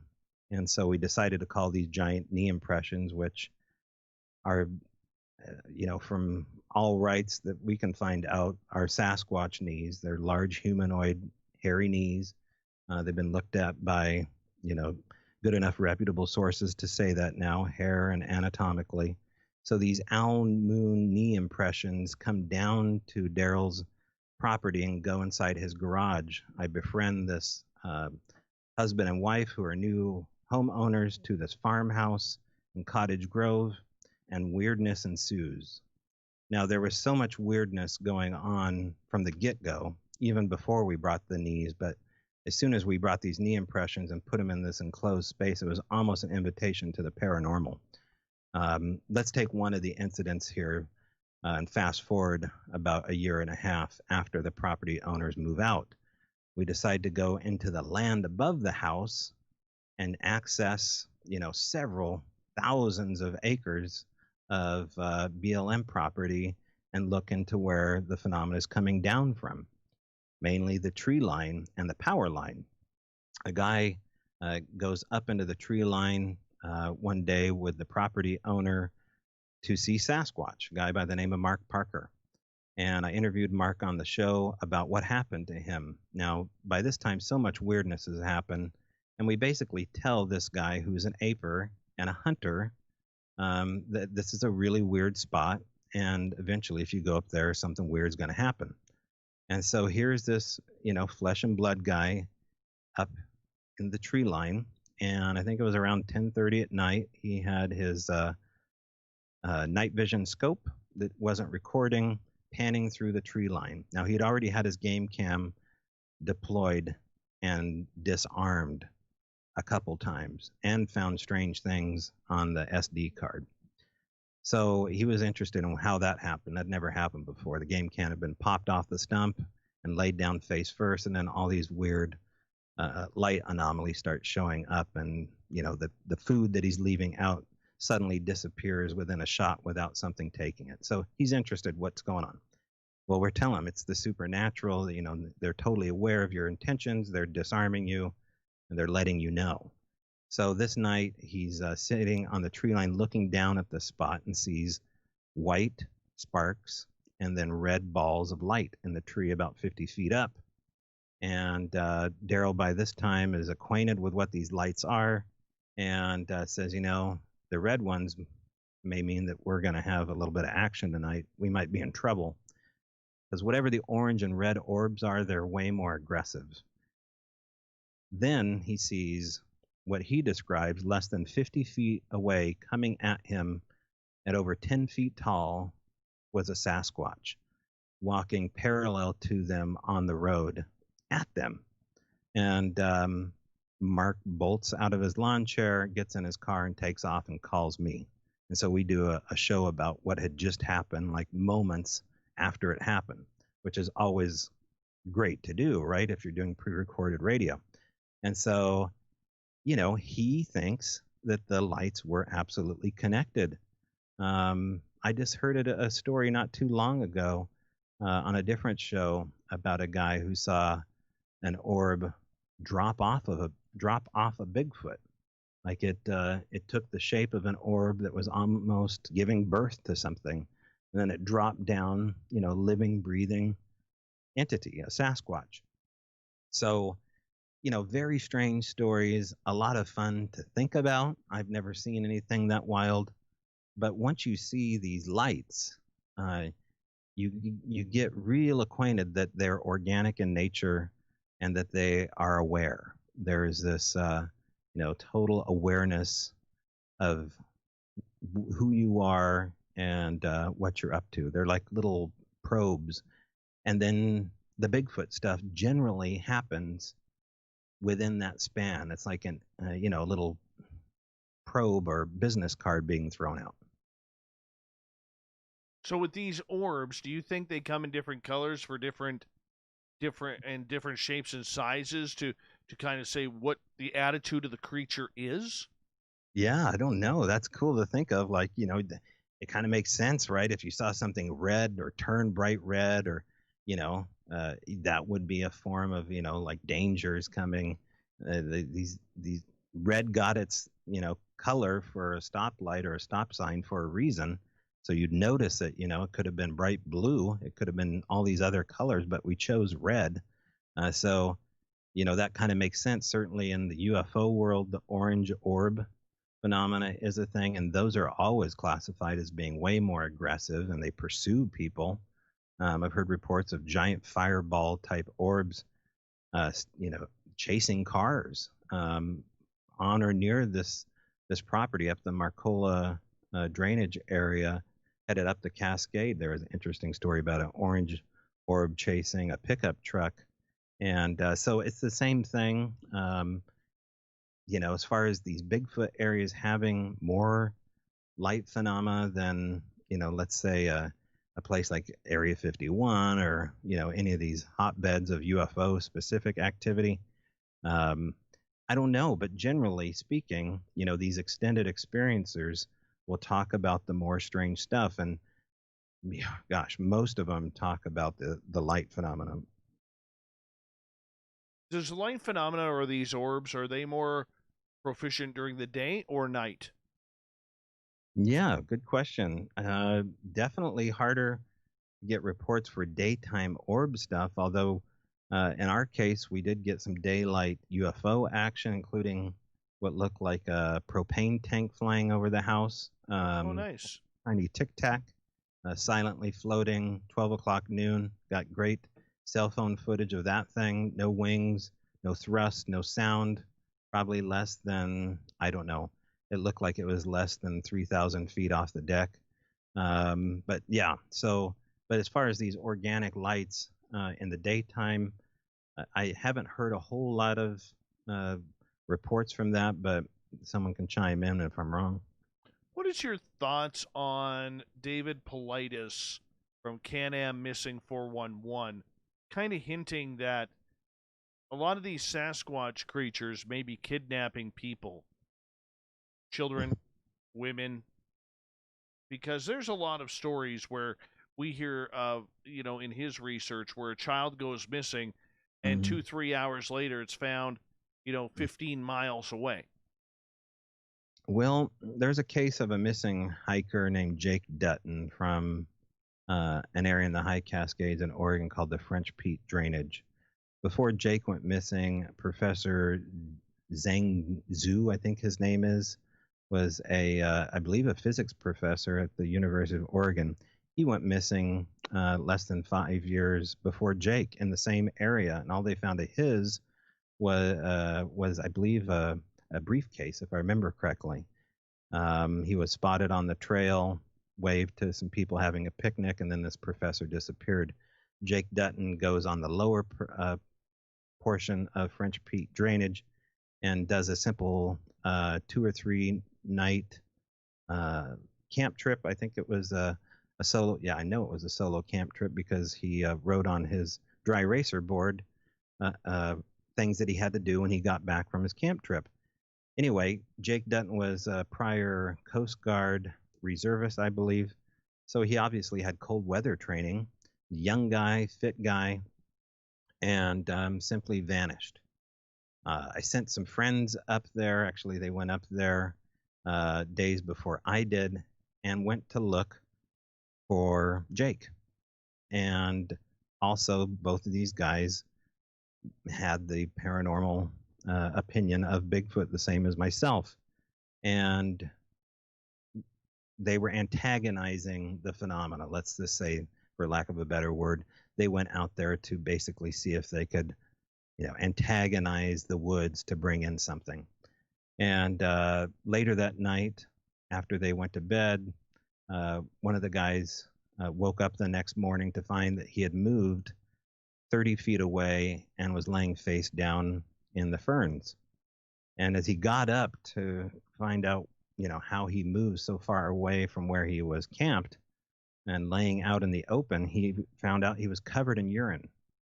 And he was covered from head to toe in musky urine smell. And so he gets up to wake up his friend in a hammock and sees that his backpack had been opened up and there was like a gallon of pee inside his backpack. So something had urinated on him, opened his backpack, and then peed in his backpack. Now, what would do that?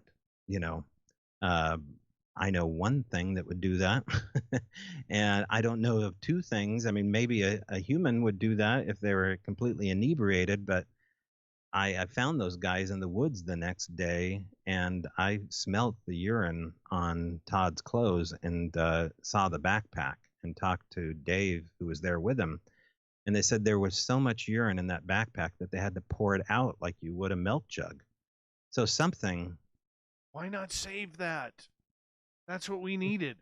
Yeah, he did. The thing is, it's not the lack of evidence. It's who has the evidence. It's a popularity game because the evidence doesn't really count unless you're if you pass through the right doors of academics. And then the other thing is that we don't have a comparison model. So it's not the lack of, Melba Ketchum's studies, was largely, her study was, the DNA study that Rich was involved with was a really aggressive study that was done right, 95% of the way, according to what Rich had to say about it. But yet, because of the attributes of where things landed, the academics didn't like the information that was coming out. It's the same thing with the UFO world. Look at where we are right now in the name of disclosure. And now that we have the Pentagon, assessing the phenomena and now calling it an aerial threat instead of a UFO, now it's okay to talk about it. As long as we're scared and we step back and see the phenomena as a threat, now we can talk about it. So the right verbiage has to come along. They have to package it. It's a soft disclosure. The Bigfoot thing, I don't know if that will ever be disclosed because, it's the implications are so much different, I think, than the UFO one because they seem to be, as far as the narrative, constantly out and away from us unless you're an abductee. The Bigfoot thing, though, is, taking over natural resources. Valuable natural resources, of course, is one of the things here that people think. If you have undisclosed, undocumented humans out there with superpowers and they're, over timber country, that's a natural resource. And it's it's a threat that you can't assess. So it is the same as the UFO stuff. It's a little bit different because of the human qualities of Sasquatch. And it's interesting to think what the government will do with disclosure about Bigfoot, but after everything that happened in Cottage Grove, boy, they've got their work cut out. And look at how much money they poured into Skinwalker Ranch, right? That absolutely had Bigfoot activity there. They describe a moment where they see a Sasquatch coming out of a portal. And they're no closer to public answers with what's going on. Okay, if there's no public, or public answers to what is going on. What do you think, or who do you think is in the know for the truth about this creature? The extended experiencers. These are the people that, let's just say, there's, the 15-year-old kid that thinks Bigfoot's cool. They've seen the shows. They want to go squatching. We don't squatch on this show. You don't squatch? Okay. No. All right. So they're Bigfoot. So my advice to, let's say if I go back in time and talk to my younger version of myself is, don't waste your time with anything other than initiating a conversation with people that already have the phenomena going on. And don't look into science to explain any of this because it's outside of understood science. This is a phenomena of the heart. This is a spiritual experience. And I know how that sounds, but it is. It's the same kind of experience you have with a deity. You have something, these are a type of demigod. People get very uncomfortable when I use the word God involved with Bigfoot, but there is a type of worship going on based upon the culture of Sasquatch. I mean, we have little deities all over the bumpers of cars and shirts and mugs. It's hard for me to say that these things weren't revered or worshipped at one time. I mean, they could have been the great builders, for all we know. Certainly the sky gods were. And so looking at the attributes of Bigfoot, I forget the overall nature of your question here, but what were you saying? Well, who knows? Who knows? Is this a government cover-up? Is this a forestry cover-up? Oh, cover-up issue. Yeah. Yeah. I think we kind of cover it up ourselves just by talking about how strange it is. There's not a lot of work that needs to be done. I know there is cover-ups going on for immediate sightings. I just talked to a guy named Pete Orbea here in the Olympic Peninsula that heard a Sasquatch vocalize and then saw, I think he said 3 Humvees race up the road to where the Sasquatch sounds were coming out, and there were guys in the gun turret with lights. You hear this story over time and time again that there's kill units out there, at least some kind of unit to push them out. I don't know how deep something like that would go. They're so good at covering up who they are, what they are, and how they're connected. They're running the game, not us. The ETs are running the game, not us. These are a type of ET. It's an interesting way to put it. Very controversial, too, as we got just over a minute left. Yeah. Well, they're controversial. I mean, the nature of them is controversial. Go back to Cliff's comment. That is such a ridiculous, controversial statement to say that they walk backwards out of their trackway that could go on for miles, that they are controversial. This is the frustrating nature of Bigfoot. And so, the government doesn't need help covering it up. They cover it up just fine. Yeah, I don't know why, though. Like, a good buddy of mine here in town, Mike, he was talking to a conservation officer who now is working in northern British Columbia. And this gentleman told Mike that he's seen some pretty strange things in the forest. He's been called to some pretty strange things. And the minute Mike said, well, why don't you talk publicly about them? If it's not that big of a deal and part of the job, why not just admit it? He goes, I like my job, I like my house, and I like my pension. And that's that. And I don't know if there's a cover-up or not. I just don't think that due to forestry, due to mining, due to other resources, that they really want to prove this creature is there. But we could debate that one all night. Toby, I'm going to get you to hold on right there, my friend. We are going to go to break at the top of the hour here. Toby Johnson from Strange Bräu Radio. Yes, we got him for another 30 minutes. Then we're going to get to the SOR Newswire, followed up by the Thought of the Day. A jam-packed hour 3 of Spaced Out Radio is coming up right after this.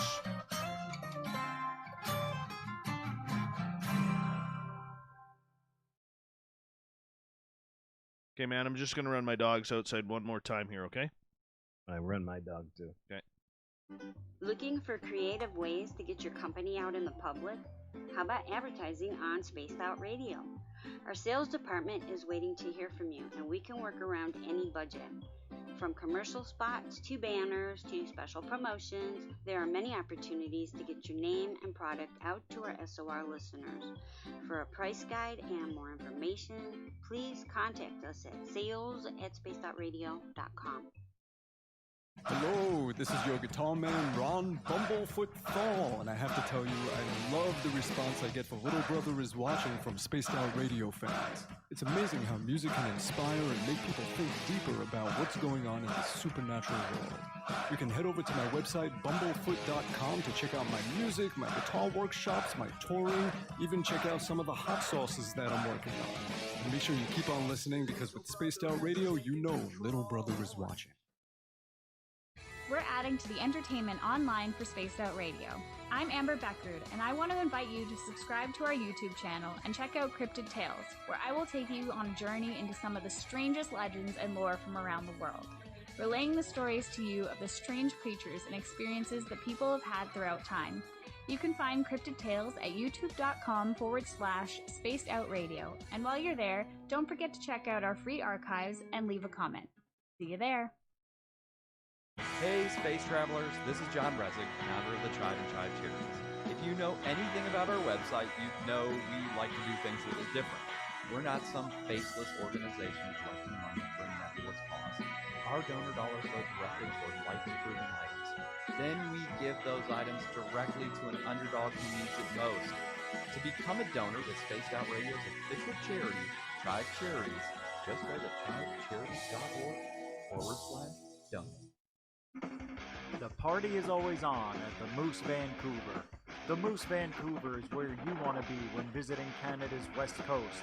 Open until 2 a.m. nightly, the Moose cranks up the rock while serving some of the best rated food in the city. The menu starts at $6.95. Why party anywhere else in Vancouver when the Moose is right there? Get your horns up and rock with the Moose, the official party bar of Spaced Out Radio. Hello everyone, this is Ryan Stacy from the Experiencer Support Association, otherwise known as TESSA. We're glad to team up with Spaced Out Radio to help investigate your experiences on the SOR Sightline Report. Together, we'll investigate the strange sightings and occurrences you've had. We're looking for answers just like you. So fill out a Sightlines report on the Spaced Out Radio website and let's figure out what's going on together.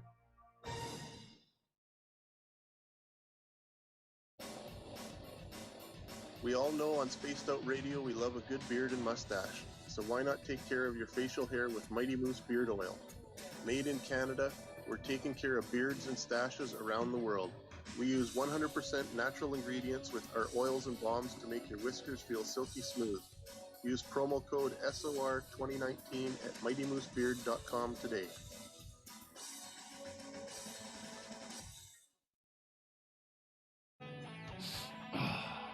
I'm feeling a little spicy tonight. What to do? What to do? Why not get Bumblefuck? 4 million Scoville units of pure hard rock. Bumblefoot hot sauces come in 3 flavors. The burning Bumble. Tone it down a bit with Bumblicious and throw the sauce on everything. Spice it up. Bumble me, baby. Bumblefoot hot sauce. Get it today at kajans.com. For the price of 1 cup of coffee a month, you can become an SOR Space Traveler. The Space Travelers Club is a place where you can interact with other listeners, either live during the show or on our great forum. We want your stories, pictures, comments. All right. 152 people watching. Well, they got nothing better to do. Well, apparently they all like Bigfoot, man. Hey, Bim Jim, welcome to Spaced Out Radio. Thank you for joining us.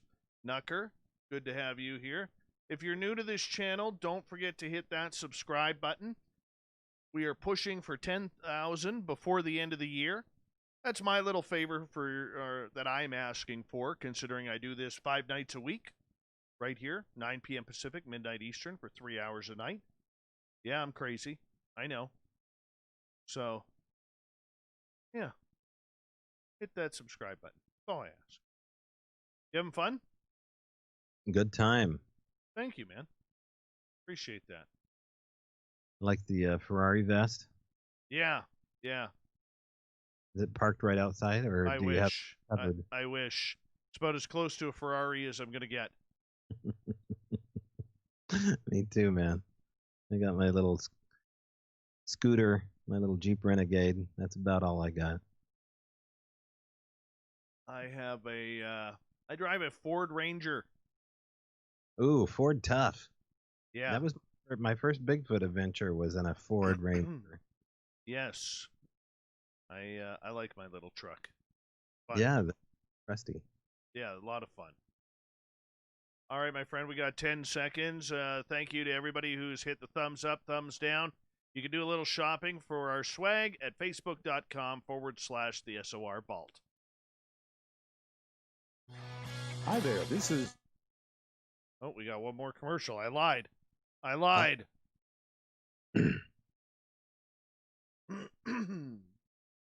So for this last half hour, Dave, I'm going to focus in on the Al Moon Lab. Yeah. There's a documentary, Yep. 2 of them coming out. Sure. Flash of Beauty is coming out. Hold on, my friend. Here we go. Yeah. Okay.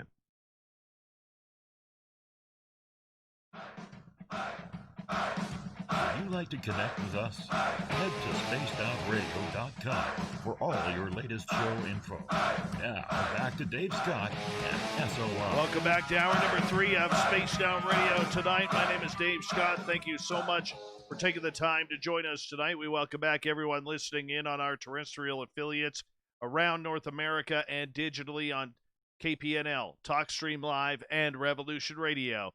Remember, you can check out all of our archives for free by going to youtube.com/Spaced Out Radio. Do me the favor, hit that subscribe button. The Desert Clam has set the password for tonight in the SOR Space Travelers Club. What do you got for us, Clam? Oh, yeah. Decipides. Decipides is your password. Use it wisely, Space Travelers, as the Clam sets the password each and every night right here on Spaced Out Radio. Our website, spacedoutradio.com. We have a plethora of features for you, including rocking out to Bumblefoot and reading up on Captain Shirk's SOR Newswire.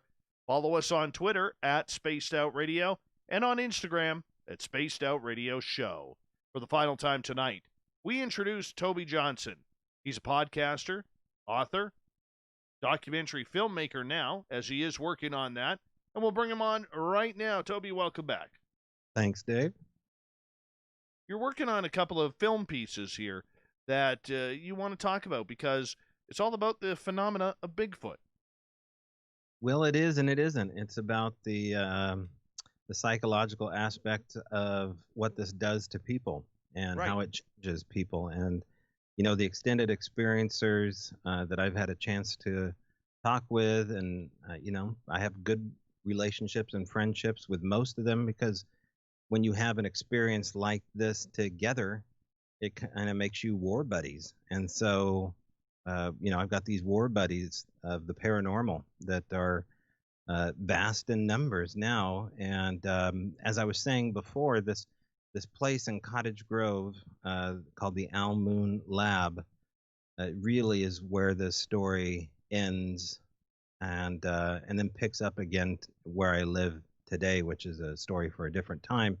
But you know, Daryl and Cindy Adams is what one of these documentaries is about, their property, and this other documentary coming out next year called Flash of Beauty looks at the overall aspect of extended experiencers and the stranger aspects of Bigfoot, and then starts leaning into other areas like cattle mutilations and the aerial phenomena that goes on around Bigfoot area hotspots. But we look forward to, you know, having those films come out next year. But, you know, the place in Cottage Grove is still active. The property has since sold to new homeowners that don't get near, if any, of the same stuff that happened to us when we lived there. But, you know, this place was so highly unusual that we kind of jokingly called it, a twin to Skinwalker Ranch. It was kind of the skin twin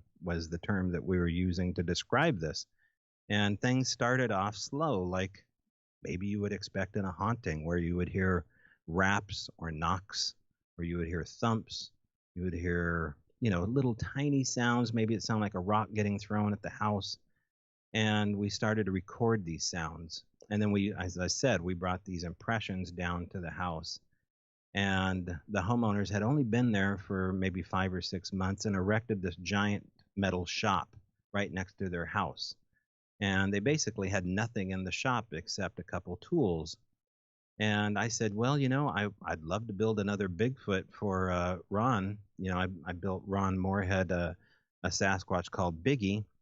And we had a party out in the woods with Ron and this giant Sasquatch. And I needed to build this. So he's like, well, go ahead and build it in this new shop. In fact, if you want to just move out here in your camper, you can do that. So I move out to his place.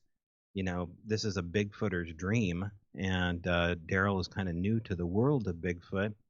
And here he's got one of the most impressive pieces of plaster physical evidence a Bigfooter could want, knee impressions from a 1,100-pound hominid. And so he's kind of overwhelmed, I'm sure, at that point as a new homeowner. He's recently retired, and now he's thrust into this world of Bigfoot. And I said, Daryl, I think this is going to get weird really quick, just by everything we're describing here. We have these weird knocks happening, and now we have these weird gifts showing up.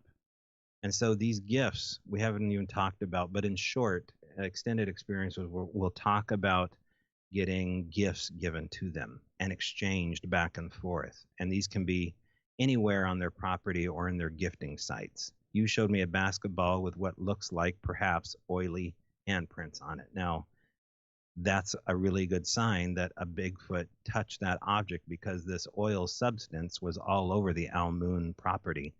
Large sausage-like hands were touching the bed of Daryl's truck. We would dust them, and then we would lift those prints and preserve them. Large, oily hands would come up to the door eaves and lean up against this metal shop. Again, this is oil substance that is hard to match to anything other than a Bigfoot, because this is what people describe. I think gorillas have the same attributes on their hands as well. If we're going to talk about primates, they have the oily hands as well, but these are so vastly larger than a regular primate or a human, and oddly placed and oddly positioned on different parts of the house. So we started to assume that he had Bigfoot activity, and he was being kind of nurtured as an extended experiencer, and they were listening to us. Now, why do I say that? Well, because we would have objects gifted to us at all times of day, and they would be objects of significance, things that we were talking about. For example, I hung up Christmas lights on my camper outside the property. The next day, I find an antique Christmas bulb stuffed in my aluminum boat underneath the oar. We have no idea where this antique, fragile, glass-like ornament came from, tucked underneath my oar. The next day, I'm having trouble with my cell phone. Underneath the same oar, I get a muddy cell phone. These things have a patina to them as well, like they've been stored someplace or found in the creek or the dump. Those kind of things happened all the time at this property, and then we ended up seeing them. I saw the feet of a Sasquatch one evening. I can't say definitely that was what I saw, but it was an upright human type thing at 4 a.m, sneaking behind my Jeep to approach me, and then ran through the gravel without making a sound. I don't know any human that can run through gravel without making a footstep. This thing was able to do it. And then Daryl, the property owner, ended up seeing a Sasquatch near his house as well. And then his friend Mark Parker, who I told you about earlier, saw one above the house. So interesting story. There's a book, there's an audio book if people want to get a hold of it, available. My Patreon page. It's a 4.5-hour book with very interesting sounds, including language, If you love the Sierra Sounds, you're going to love the Al Moon Lab because, 1,400 hours worth of audio.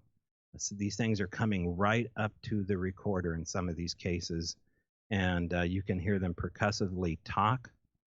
It's very unique, very unusual, and it doesn't just stop at Bigfoot. It gets into, is this house haunted? Are there abductees there?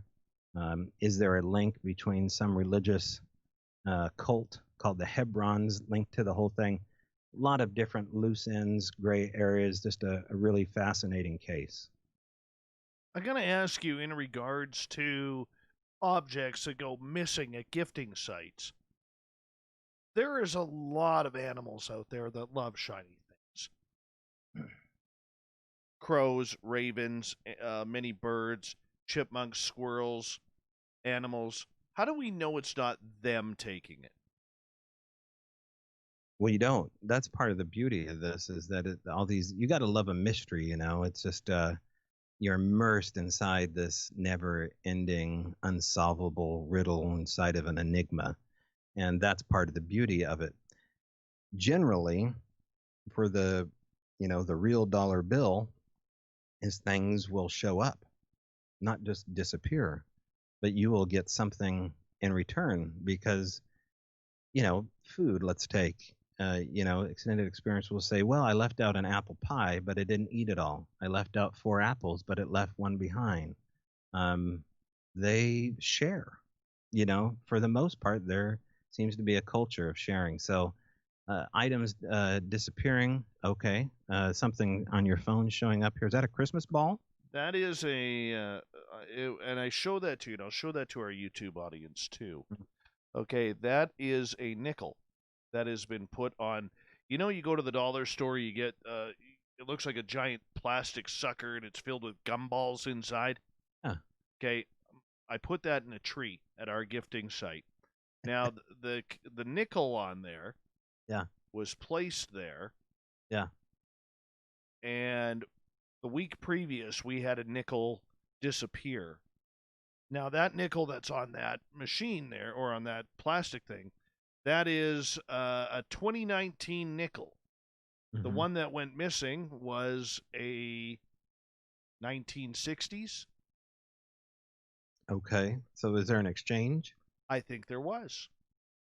See, there's something about coins, too, that's really interesting. If you look back into the spiritualist movement, they will talk about dimes, pennies, mainly dimes and pennies falling from the sky, pennies from heaven, right? Right. Shiny objects disappearing. You go to Easeti Ranch, James Gillinan will say, don't go to that section of the forest unless you want your keys or your money to disappear. The fairies live over there. I've been to Easeti Ranch, and for the most part, most of it's BS, but there is the real dollar bill going on at Mount Adams, and silver things, keys and money go missing at a certain area of the forest. Apportations with shiny things appearing and popping through space and time. Generally, these things have a sound like a sonic paranormal boom happening, or snap or pop or flick. You can record these items coming into view or coming into existence auditorily. You can hear them. I've seen these things caught on camera flashing through the wall, and all of a sudden a marble will come out of the wall and roll on the floor.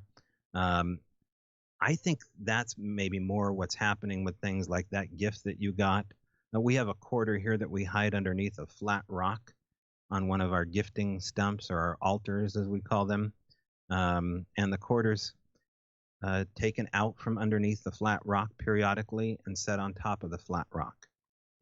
There's nothing in nature picking up this 12-inch by 5-inch flat rock, taking a quarter and setting it on top of this flat rock, except a human or something supernatural. We don't have, trained primates around here watching us. So, whatever is happening here is a lot like a haunting, but it's way cooler because it's not as nearly as scary, in my opinion. You can listen to other Sasquatch shows and you can get the thrills and chills about the guy that, has PTSD because he got screamed at. That's great. I mean, I understand why that's cool while you're on a long road trip at night. But when you live with these things, when you live with the phenomena, it's way crazier than anything you're going to get on a podcast. It really is. And you know, as we venture further into the forest to try and find this, you know, and you mentioned the technology that Sasquatch really has this ability, an uncanny ability to be able to tell when trail cams are up or when there's film around. How do you think it has that ability to do that? Intention. It's whatever is going on with their ability to tap into your intent.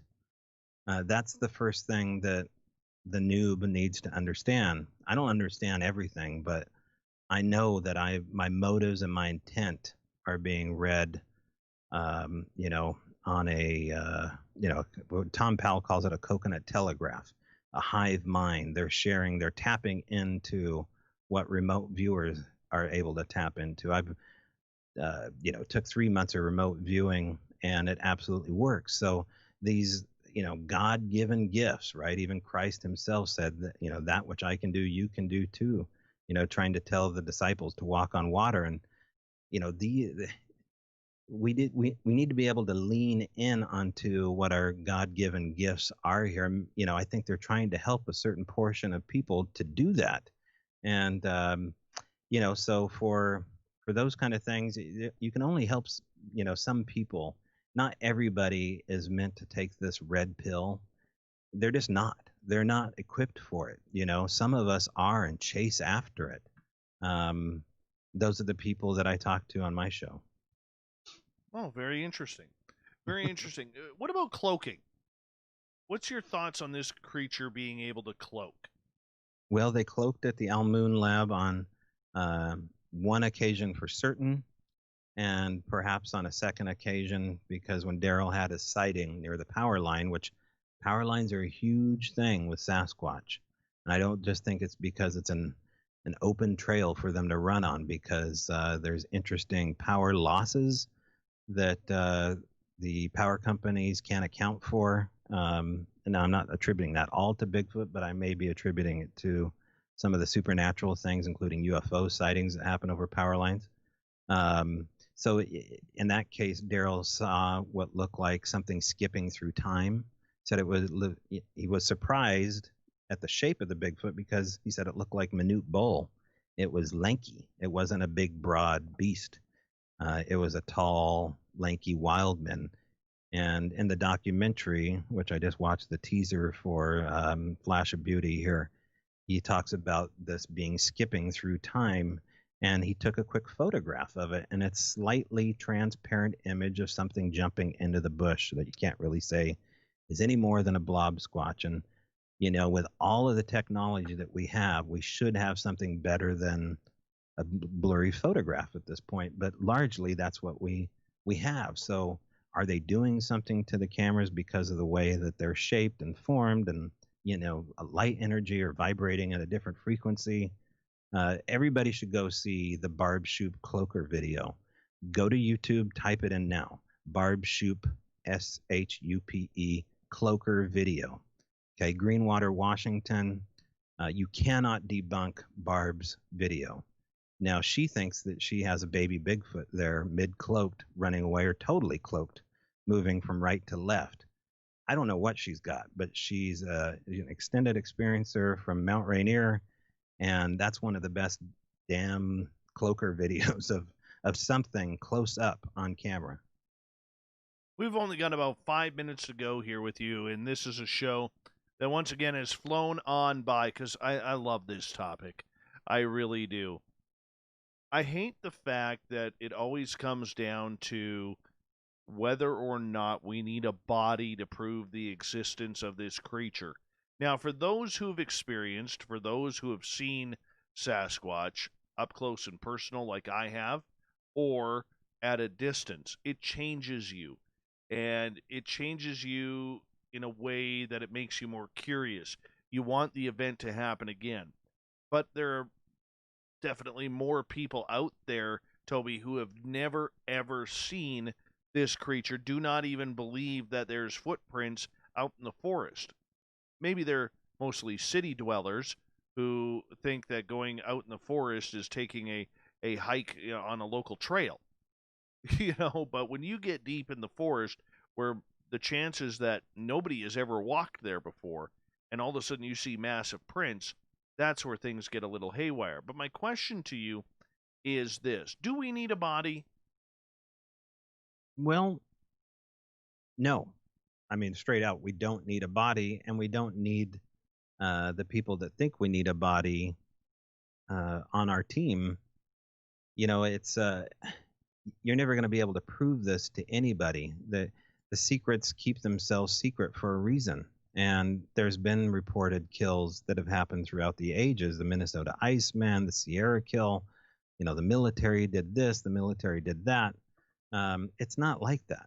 There's something else going on other than science and bodies and, blood and guts. This is a spiritual, supernatural experience happening.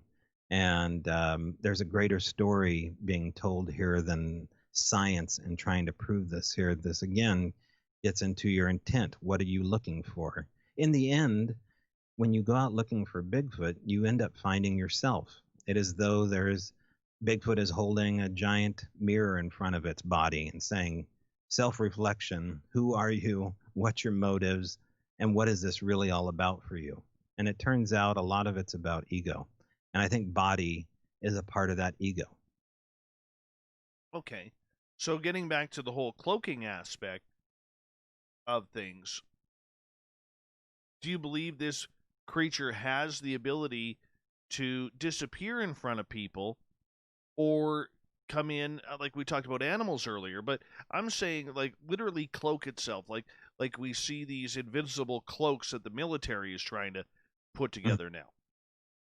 Yeah. Well, I don't know if they're cloaking or if we're coming in to their time. It's like our ghost, or are they thinking we're ghost?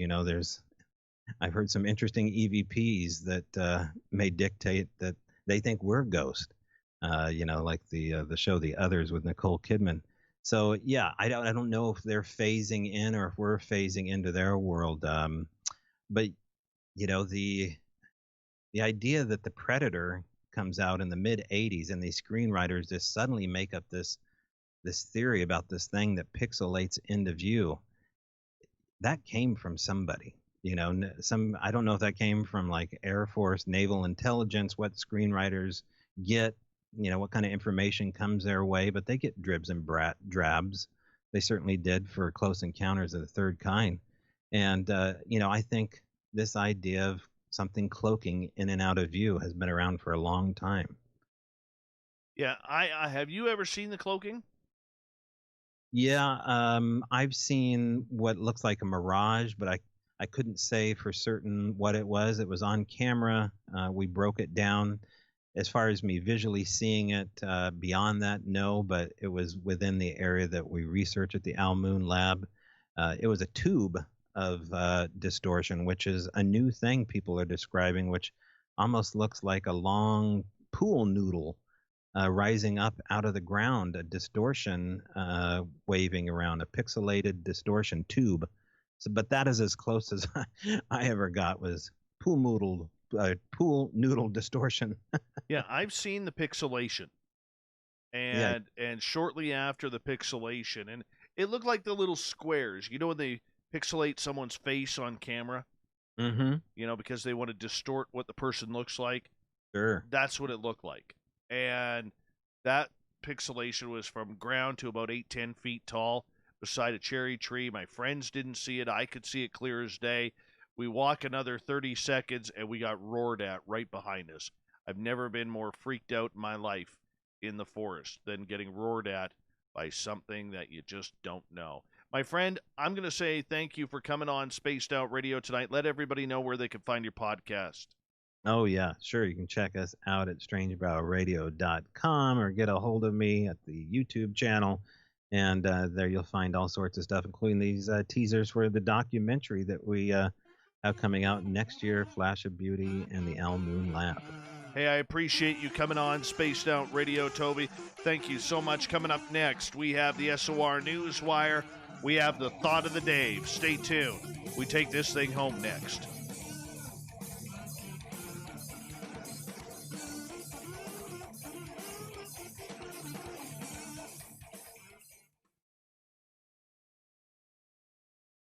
Thank you, buddy. Give you a few claps for that, Joe. All right. Thanks, dude. Nice to meet you. Yeah, man. Let's do it again. When the border opens up, come on down, or I'll come on up. Works for me. Works for me. I'll take you to our gifting sites. Ron at the Manresa Castle. Yeah, stay away from the Hallmark channel, okay? Okay. All right, bro. You See take ya. care, okay? Thank you. Good guy. Good guy. Great storyteller. Full of detail. That's what we want. What we want.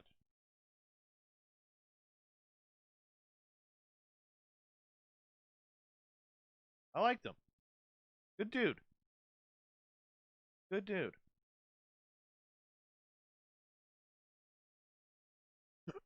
Nate Rudd, who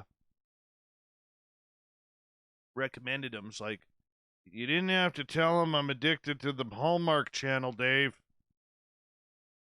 Yes, I did. Hey, Flesh Wound. What's going on, man? That was a good show. Very good show. We got some good news coming up here. Really good news.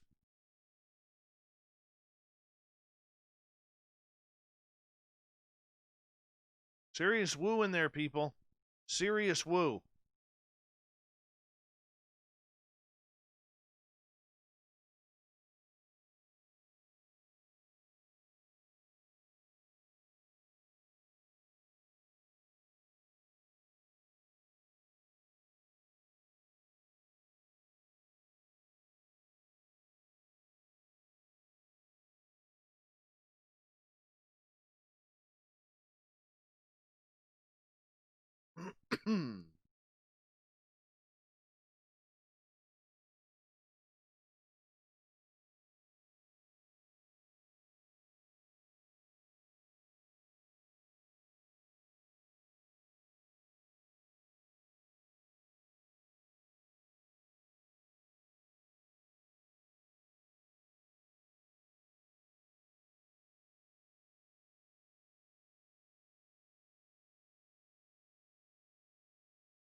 We have about 2.5 minutes, everyone. Hope you enjoyed tonight. Oh, we got a super chat there. What happened? Vinny Barbarino, a super chat. Thank you so much, man. How much longer we got you two, Dave? We got another 30 minutes, Brian Smith. Another 30 minutes, man. Stick around. Got some good news. Well, not good news, but news. The news is good. Thurston Howell III, how are you?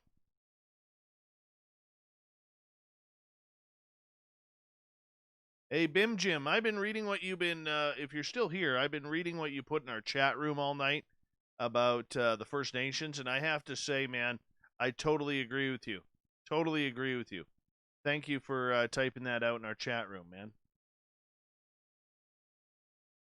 And I will say this, I am horrible with providing links. Horrible. Am I on Thursday? Thursday? Is that when we're doing it? I'll be on with Bigfoot Radio. I think. Is it Thursday?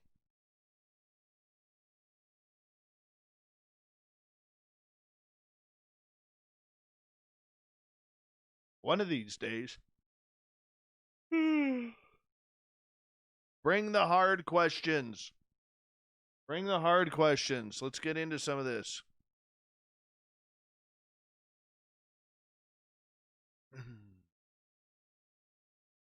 I have Jack Link's beef jerky socks. They sent them to me because we do a lot of Bigfoot shows. The 10th. Okay.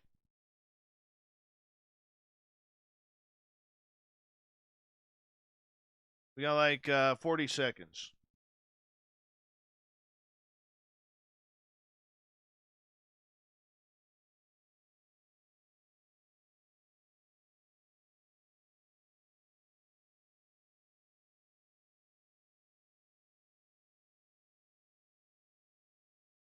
$20.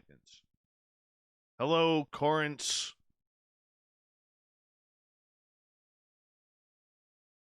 Hey, Ron, how are you? I'm telling you right now, as soon as this show is over, I'm going upstairs to grab a slice of pizza. I'm hungry. Here we go.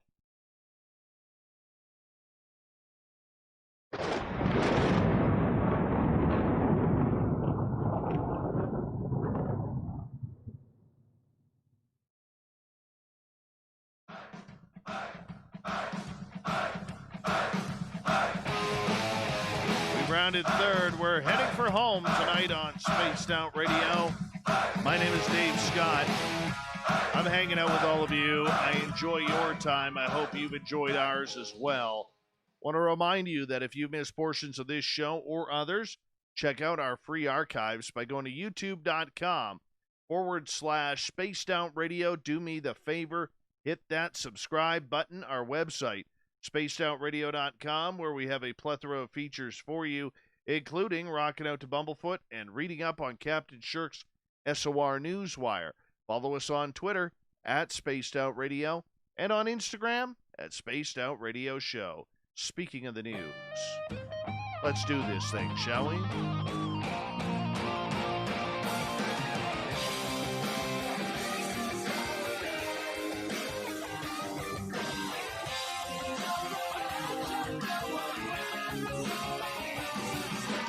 The news is always changing, which is why we bring you the SOR Newswire at the back end of every show, where we get to the weird, the strange, the wacky, and sometimes the truth.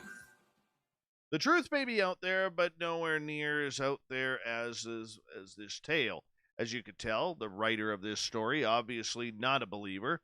Space aliens have reached an agreement with the U.S. government to stay mum on the experiments they conduct on Earth, as well as their secret base on Mars. Until mankind is ready to accept them, the former head of Israeli space program claimed in a new interview, the aliens have asked not to announce that they are here because humanity is not ready yet, according to Haim Eshed. Yes, the Jewish press speculating that Eshed, who's 87, may have gone to insanity and beyond, goes on to unspool his tangled web, which claims that the involvement of President Trump and interplanetary diplomacy. Trump was on the verge of revealing alien existence, but the aliens of the Galactic Federation are saying, wait, let people calm down first. Eshed, who helmed the Israel space security program from 1981 to 2010, reported, they don't want to start mass hysteria. They want to make us first sane and understanding. Until that day, aliens have secured an agreement to keep their moves under wraps, said Eshed, noting that the extraterrestrials come in peace. They have been waiting for humanity to evolve and reach a single stage where we will generally understand what space and spaceships are. There's an agreement between the U.S. government and the aliens. They signed a contract with us to do experiments here. They, too, are researching and trying to understand the whole fabric of the universe, and they want us as helpers. One of the hubs of the cooperation is the base on Mars, where, by the way, Eshed claims American astronauts have already set foot. There's an underground base in the depths of Mars where there's representatives are, and also American astronauts. Eshed acknowledged that it all sounds like science fiction, but claimed that some of his peers are coming around. If I had come up with what I am saying today 5 years ago, I would have been hospitalized. Wherever I've gone with this in academia, they said the man has lost his mind, he reportedly said. Today, they're already talking different. I have nothing to lose. I've received my degrees and awards. I am respected in universities abroad where the trend is also changing. Former President Barack Obama recently refused in an interview with late show funnyman Stephen Colbert to confirm or deny the existence of extraterrestrial life based in the top secret U.S. records, a move Colbert jokingly took as tacit confirmation. You know, we have very few leaders and pioneers left on this planet, and we lost another one today. Chuck Yeager, World War II ace, daring test pilot, and legendary West Virginian, passed away. His place in history was secured in 1947 when he became the first pilot in history to blow past the speed of sound in level flight. Yeager's daring and understated swagger personified the right stuff, associated with the test pilots who followed in his footsteps to become the first astronauts in the American space program. He thrilled West Virginians by buzzing under Charleston's South Side Bridge in a Lockheed P-80 Shooting Star in 1948. General Chuck Yeager was an American hero. West Virginia's native son was larger than life and an inspiration for generations of Americans, U.S. Senator Joe Manchin stated. Echoing President Reagan's tribute to the Space Shuttle Challenger crew, Senator Shelley Moore Capito said Yeager had slipped the surly bonds of Earth and touched the face of God. What an amazing life, said Capito. Yeager's wife Victoria announced his death on Twitter and highlighted his legacy of strength, adventure, and patriotism. Victoria, who Yeager married in 2003, did not state the cause of death. Yeager was 97 years old. Congratulations on flying to the other side, General Yeager. Wayne Gretzky is about to set another record. Yes, the great one. His hockey card is worth a pretty penny now. A mint condition 1979 O-Pee-Chee Gretzky rookie card is expected to become hockey's first $1 million collectible card, if all goes according to plan of Heritage Auctions. You know what bugs me about this is back in the day, I had 4 of these. 4. And I lost them all flicking cards against the wall to my school buddies, okay? And after I lost those ones, I stopped using my Gretzkys. You think I could ever get another one? No. Anyways, we're really excited to have the king of hockey cards, says Chris Ivey, Heritage Dallas-based director of sports. The timing is phenomenal as far as the people that are interested in this type of thing in the current market, and Gretzky is the greatest of all time for his sport. When he retired in 1999, Gretzky held 61 NHL records, 40 regular season records, 15 playoff records, and 6 All-Star records. Only 2 have fallen, and 1 more was added when Mario Lemieux's point-per-game average trailed off. Now, here comes another. There are only a handful of cards that have passed the $1 million threshold. This will be the first hockey card to do so.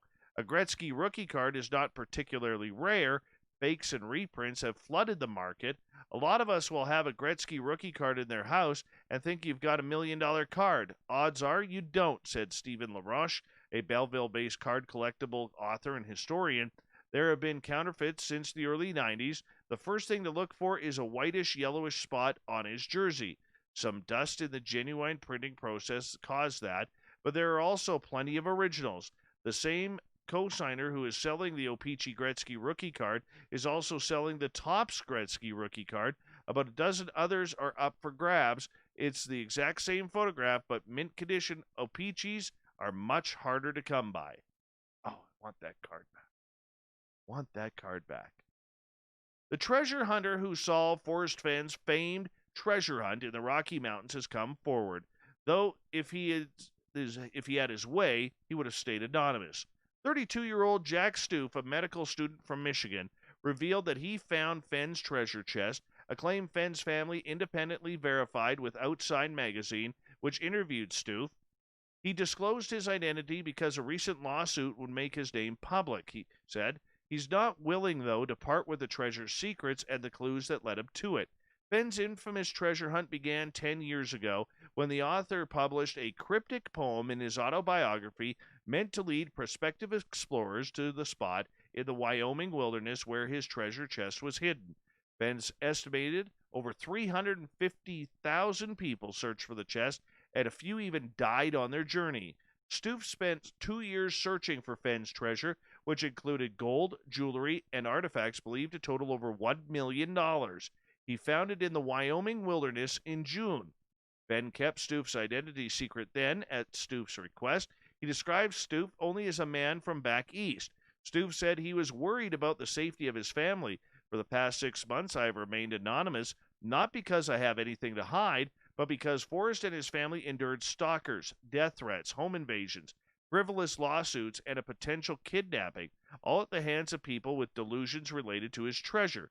Stoof wrote in a Medium post, I don't want those things to happen to me and my family.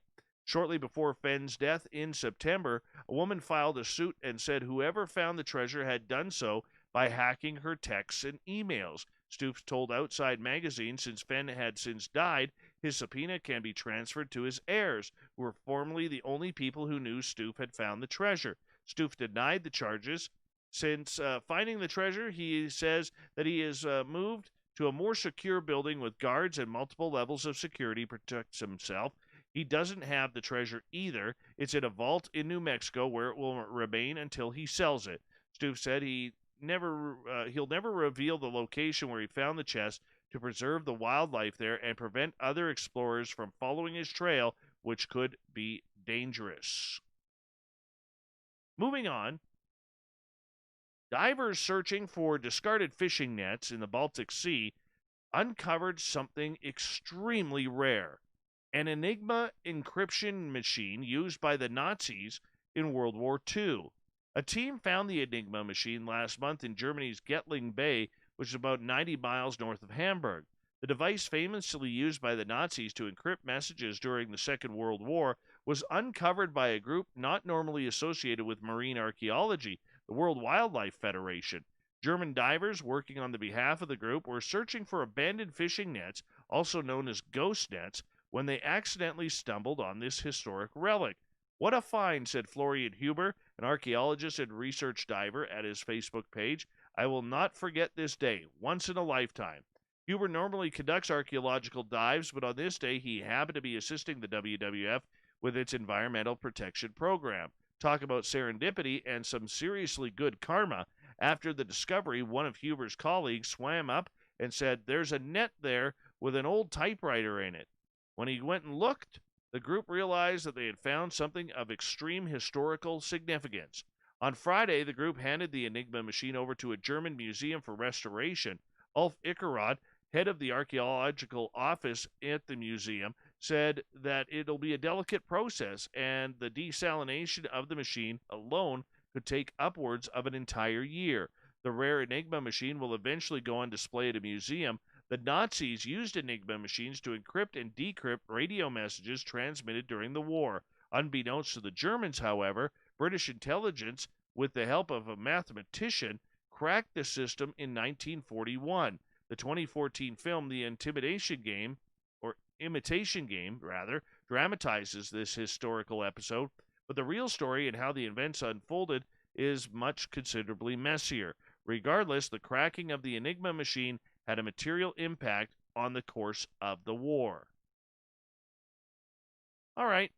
A study conducted by scientists from the University of California and the University of Bordeaux in France has shown that it is possible for a moon orbiting a planet to be orbited itself by another, smaller moon. A few names for this phenomena have been suggested, including submoon and subsatellite, but it seems like there's an overwhelming favorite, moon. These guys have spent tens of thousands of dollars on their education, making, hopefully, very good money at looking into space, and the best they can come up with is moon? Why not moon squared? Why not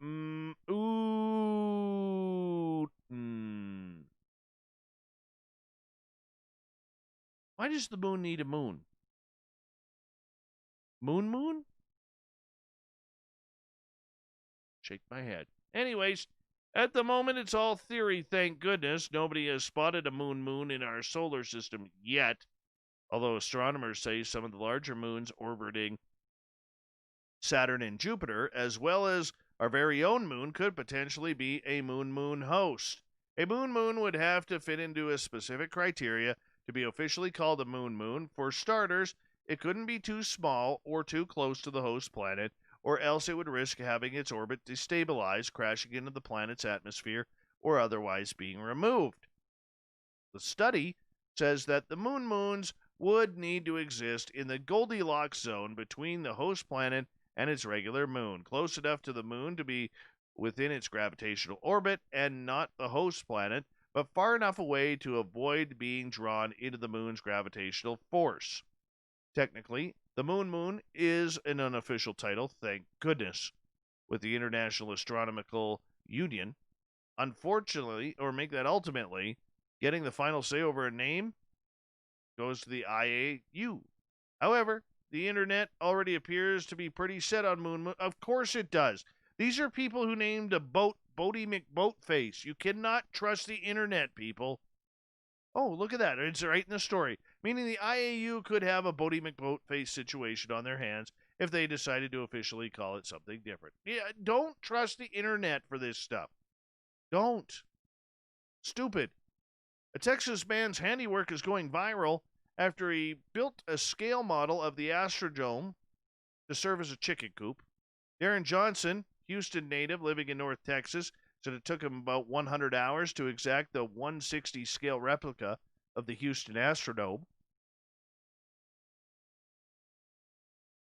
He said the structure was originally going to be a greenhouse for his wife's plans, but then he decided to make it a chicken coop when their flock grew too large for their former accommodations. Johnson shared photos of his mini Astrodome, which includes details such as the Astros logo, a U.S. flag, and the number of the retired jerseys. It was quickly shared on MLB.com. No idea if the Bad News Bears were there chanting, "Let them play, let them play, let them play." Too old? Anybody? Too old? An Italian man. You know, I'm going to preface this by saying, how upset do you have to be with your wife in order to do this? An Italian man stepped outside to cool off after quarreling with his wife. He ended up walking 280 miles. Italians have nicknamed him Forrest Gump on social media after the slow-witted hero of the 1994 movie played by Tom Hanks, who runs thousands of miles across the United States. Police stopped the Italian's epic walk at 2 a.m. in Fano on the Adriatic Sea a week after he had left Como in the north. The 48-year-old man was fined for breaching the COVID curfew, $485. The story was first reported by the Bologna-based newspaper Il Resto del Carlino, but quickly went viral. Some comments on social media presented the man as heroic and criticized the fine. One said he should have been rewarded, not fined, and given a new pair of shoes. Another praised him for walking off to cool his anger rather than resorting to violence. The man told police, "I came here on foot. I did not use any transport," he said. "Along the way, I met people who offered me food and drink. I'm okay, just a little tired, having averaged 60 kilometers a day." Man, I want to know what that argument was all about, don't you?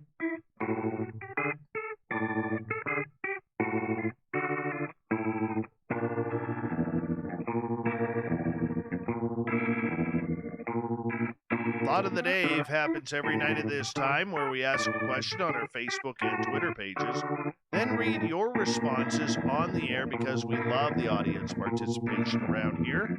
Today's Thought of the Dave is as follows. What are your thoughts on Bigfoot researchers who claim Sasquatch is a North American ape? Haunted history, not so inclined towards the ape classification, thinks it's a creature of sorts, maybe a spirit or entity. Alien? Not sure of the last one, but not crossing that off the list either. Dirty filth. I think Dave is going to beat up all the people that call Sasquatch an ape. It's true. I will fight them. That being said, in my non-scientific, unprovable theory, I believe they're similar to a Thelomen toblaki, a rare breed of humanoid giants in the Malazan books. They seem to share similar attributes.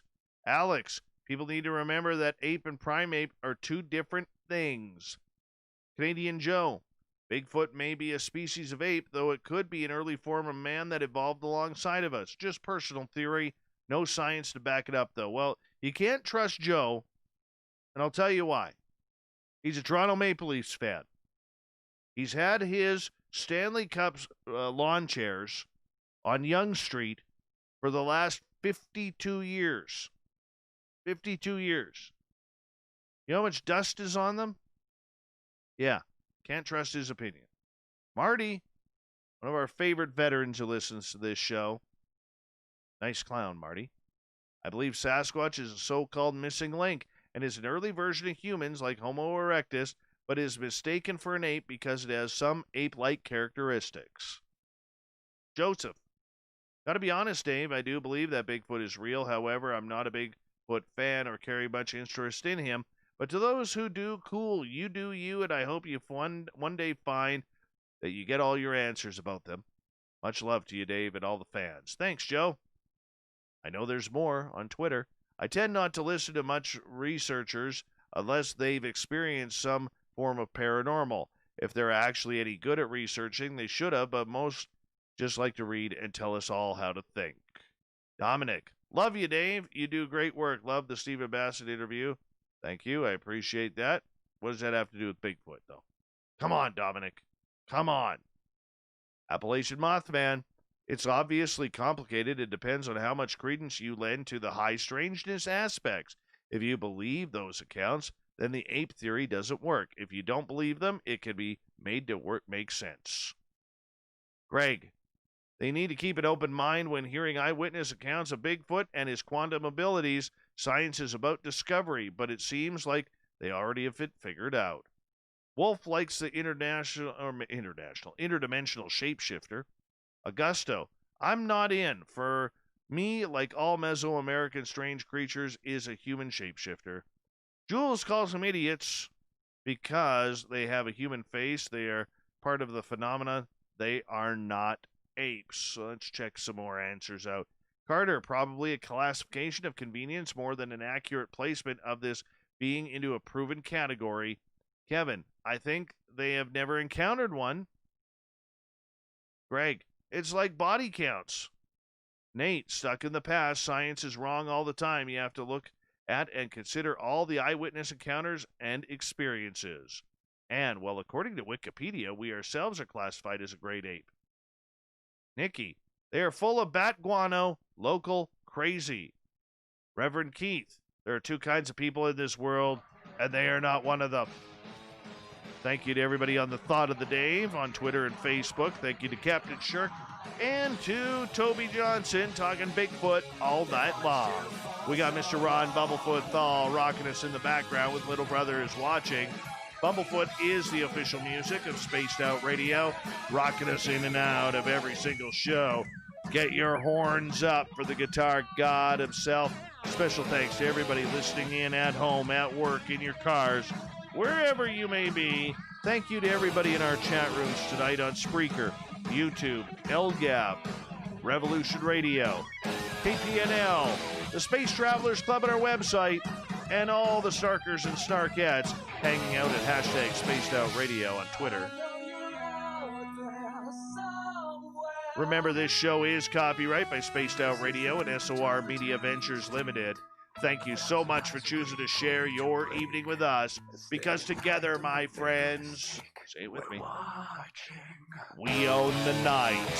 Mr. Bumblefoot, we need a favor. We need you to take us home.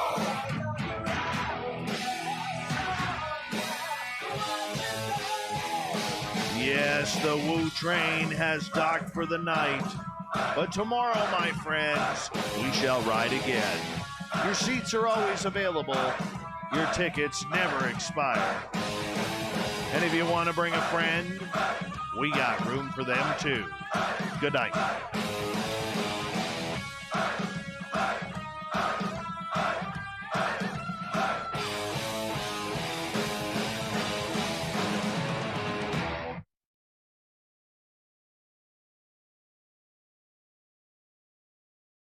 That's good stuff right there, people.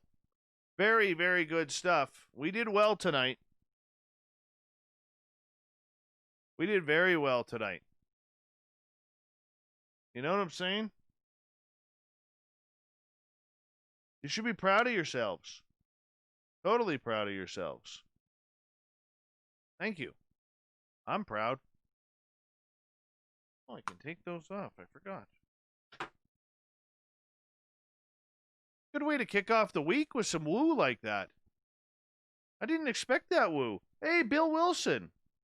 Your show popped up on my YouTube suggestions a little over a year ago, and I've been hooked ever since. I'm an OTR driver in the lower 48. Your show has logged a lot of miles with... Hey, Bill. Thank you so much, man. Thank you so much. I appreciate you listening, and I'm glad that we could keep you company on your long hauls, man.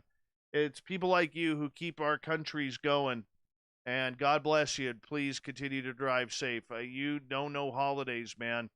I got a lot of family who drove truck, and, keep it up. Keep up the great work. You guys are important out there doing that each and every night, and it's dangerous what you do.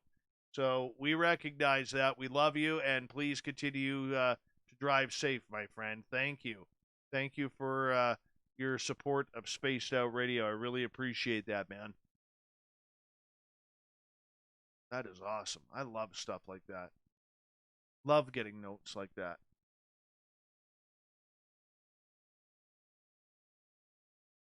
All right, download. There we go. I'm just going to take a quick bathroom break. I'll be right back. I see 123 people in here. My count is we will be down to 117 by the time I get back. What is your guess? I'll be right back.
All right. What's my number? 116. Oh, 116. I missed it by one. All right. Let's get rid of this. Now we can close that. This over here. Load this up here. I haven't grabbed the pizza yet. I'm going to grab that when I go inside or upstairs. I'm already inside. Hey, Bombshell Bomber.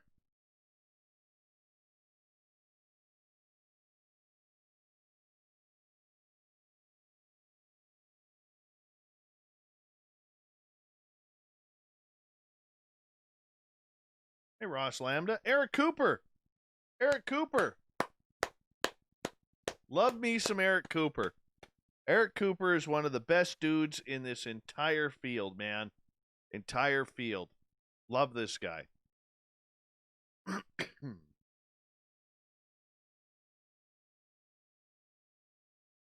Honestly. Coop, you're amazing. I love you.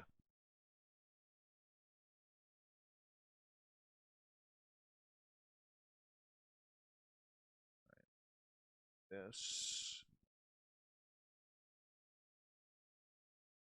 Pop that there. Pop there. Yeah.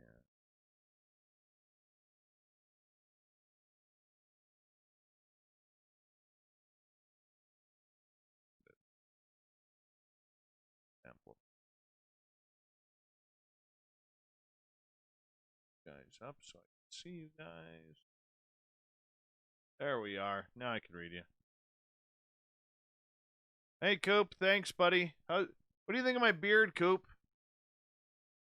What do you think of my beard?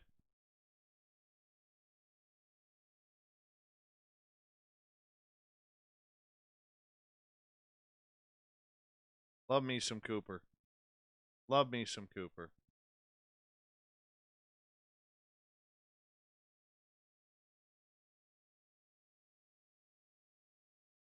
Ouch, Coops. I didn't realize that you'd go so deep. Cut the skin so thick there. Ouch.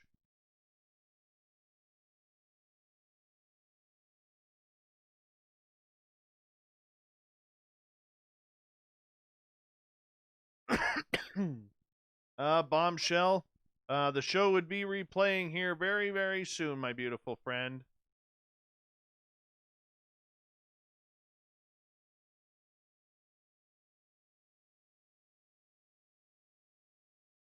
What are you doing up at this hour, Bombshell? Be honest. Yes, we do need to go find Bigfoot in the backyard. I gotta wait for that damn border to open up, though, man. Me and Merle will come on down and look for some of them big feets with you. The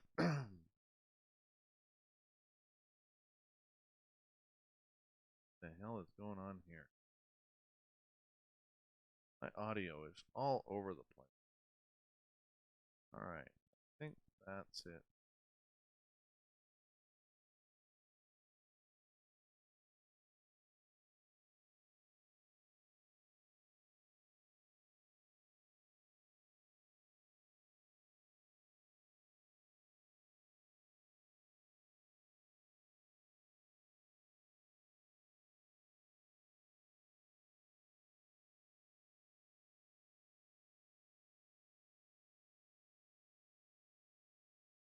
I'm going to have to talk to Chuck.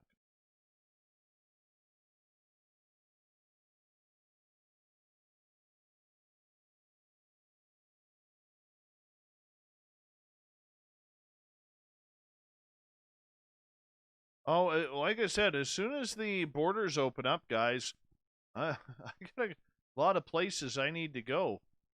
I got to go down and see Nate Foote and Corey Foote down in Washington State. In Spokane, I got to go see my buddy Coop. Got to go to Vegas because we have to have our spaced out radio trip down there. Got to go and I'll go to Idaho. Where the hell is my commercial break?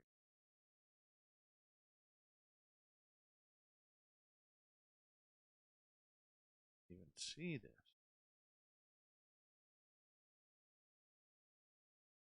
and claiming it's science. I don't like that. I think it makes us stories that.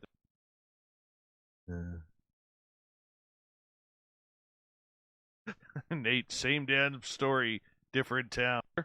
Continues talking Sasquatch. All right, we're clear?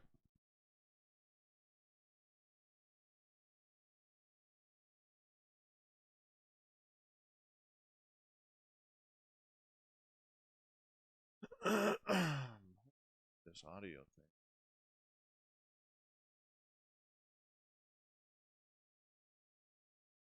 I wish I could afford to, Garance. Hello, gorgeous Teresa. Hello, gorgeous Teresa. No, you Americans like to shoot too quickly before you ask questions, so there is no bloody way of putting a Sasquatch suit on. No way.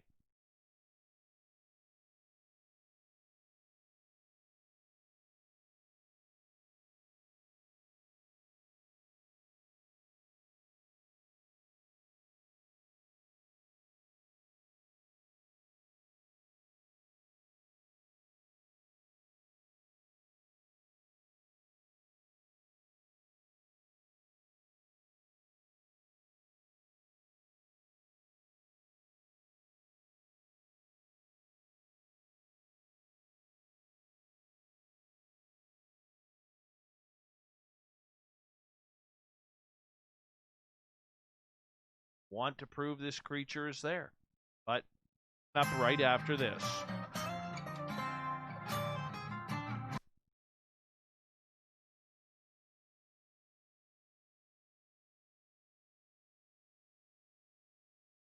I'm a fan of yours, Teresa.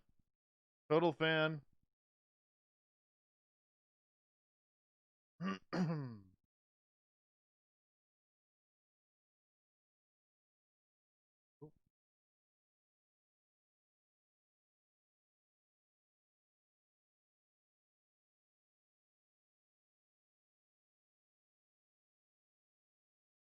Hey, Coop, has your big guy been around lately?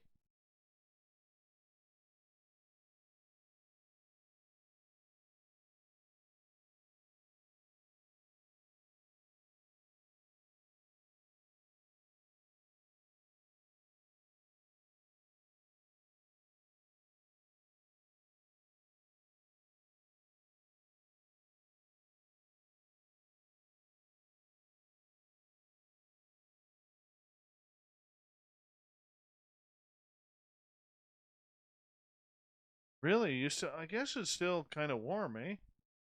A little warm for bears. I haven't seen any bears. I haven't seen a bear in a couple of months.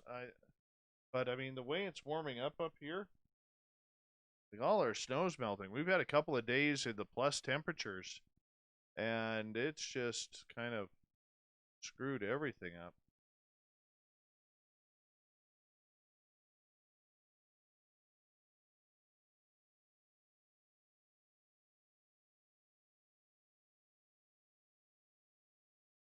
I am not swimming in the ocean.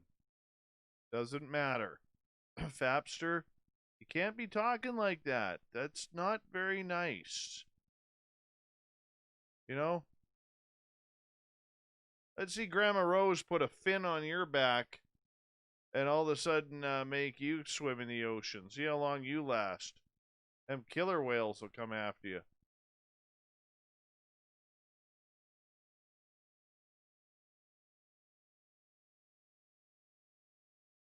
Hi, Sandra. Hi, Sandra. Hi, Sandra.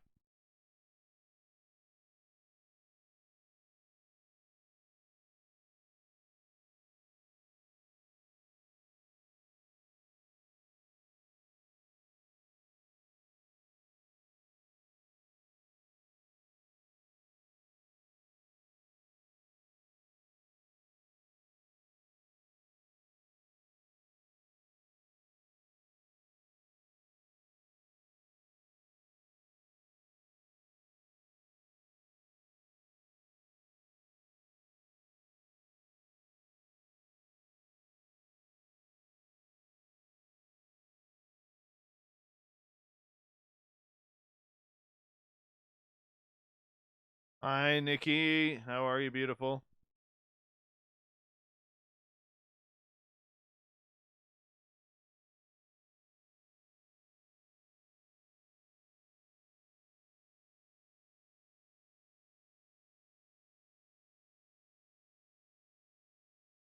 Yeah, it's weird. I always find it weird that when we're live on the air and I get notes from people who listen to previous episodes.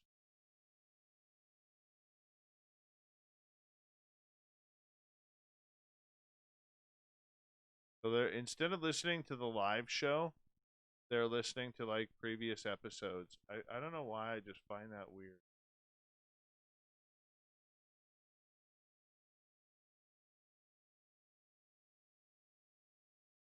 Maybe it's just me. I don't know. I like grouse. Grouse are good eating. They really are. I don't do bubbles. Then he launched David in the sky. He'll be a UFO video. Richie G will just call me a balloon. Couldn't get away with it, man. He'll just call me a balloon.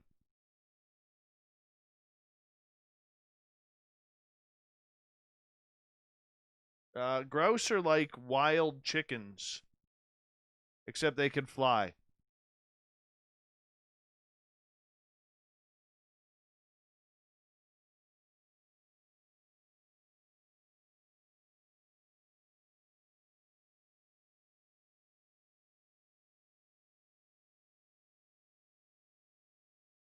Especially when you bread them or tenderize the breast, and then you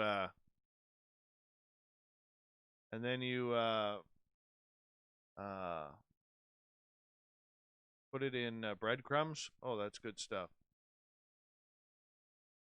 Samantha hasn't been on for a little while, a couple months. The last time she was on, Bill, was during our all-female panel that we did. Tenderize the breasts. Take your cooking mallet and smack it. Bang, bang, bang, bang, bang, bang, bang.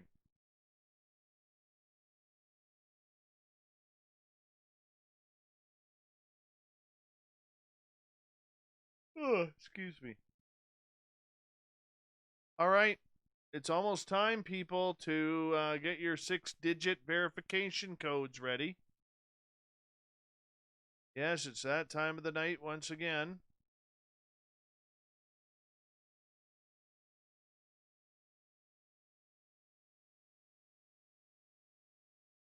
Let's see those 6-digit verification codes. I can't even talk. I'm so tired. I didn't relax at all this weekend.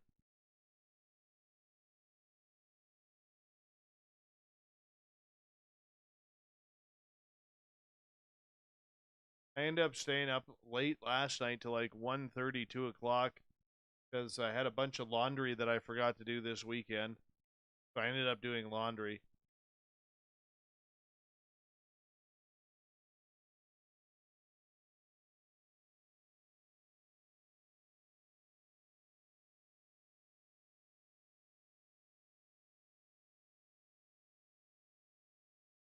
All right. Your verification code for tonight, people, is 587201. 587201. Verify wisely, because we want you to make sure that you are verified for tonight. Way to go, Sandra. How did I know that was going to happen, Sandra?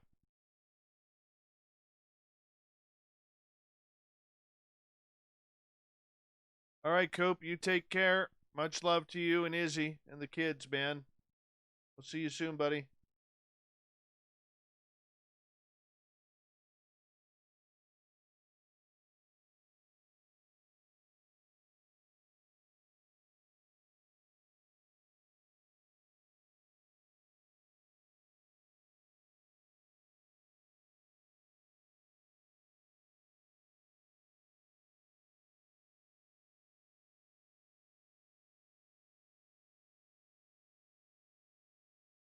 I am hungry.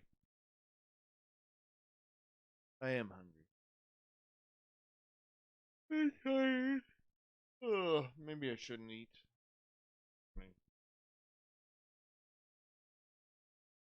But my hair is getting long again. Teresa likes my hair.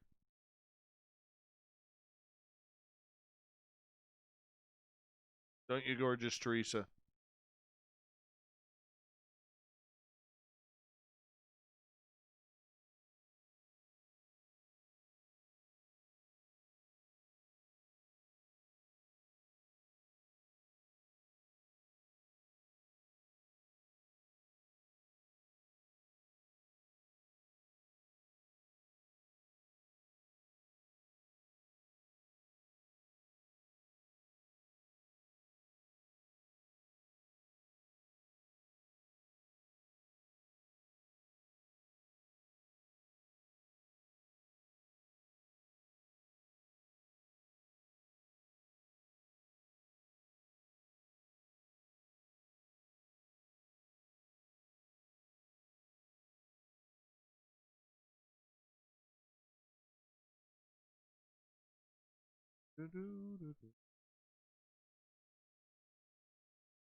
And we are loading. There we go. We're getting there. I am tired. I'm just gonna set my alarm now. 7:25, 7:30. There we go. Hey, Sovereign Gasman, how are you? Any good rippers go this weekend?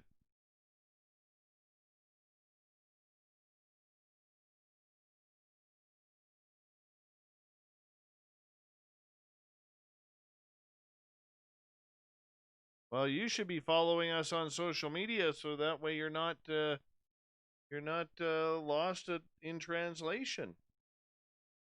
Who is on tomorrow night? Speaking of which, check. Excuse me.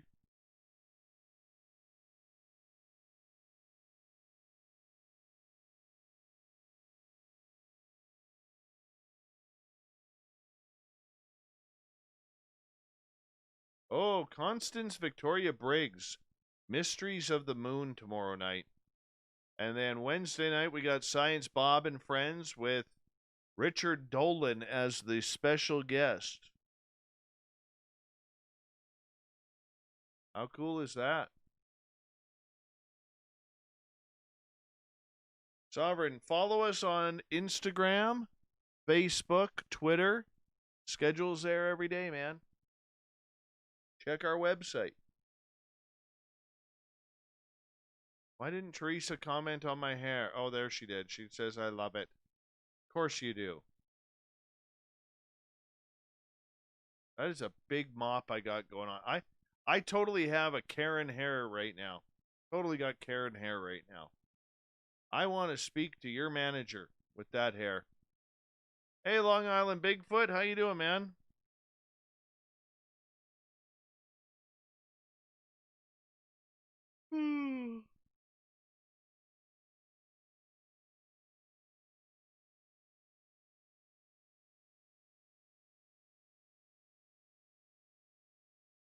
Well, this one's done.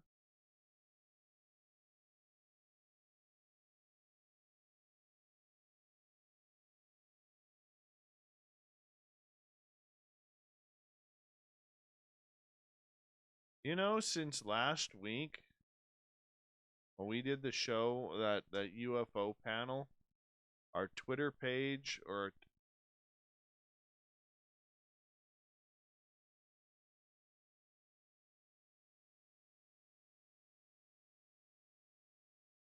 our, we've gone up 125 subscribers since last week on Twitter. our YouTube channel, where we are right now. We're at 9,540. So we need 460 more. 460 more people. I think we can do that by the end of the year. Totally think we can.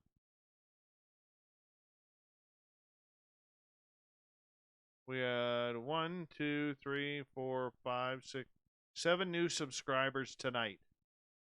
And then 1, 2, 3 yesterday. 4 the day before. 1, 2, 3, 4, 5, 7, 8, 9. December 4th. That's kind of cool. Gone up quite a bit there. Totally gone up.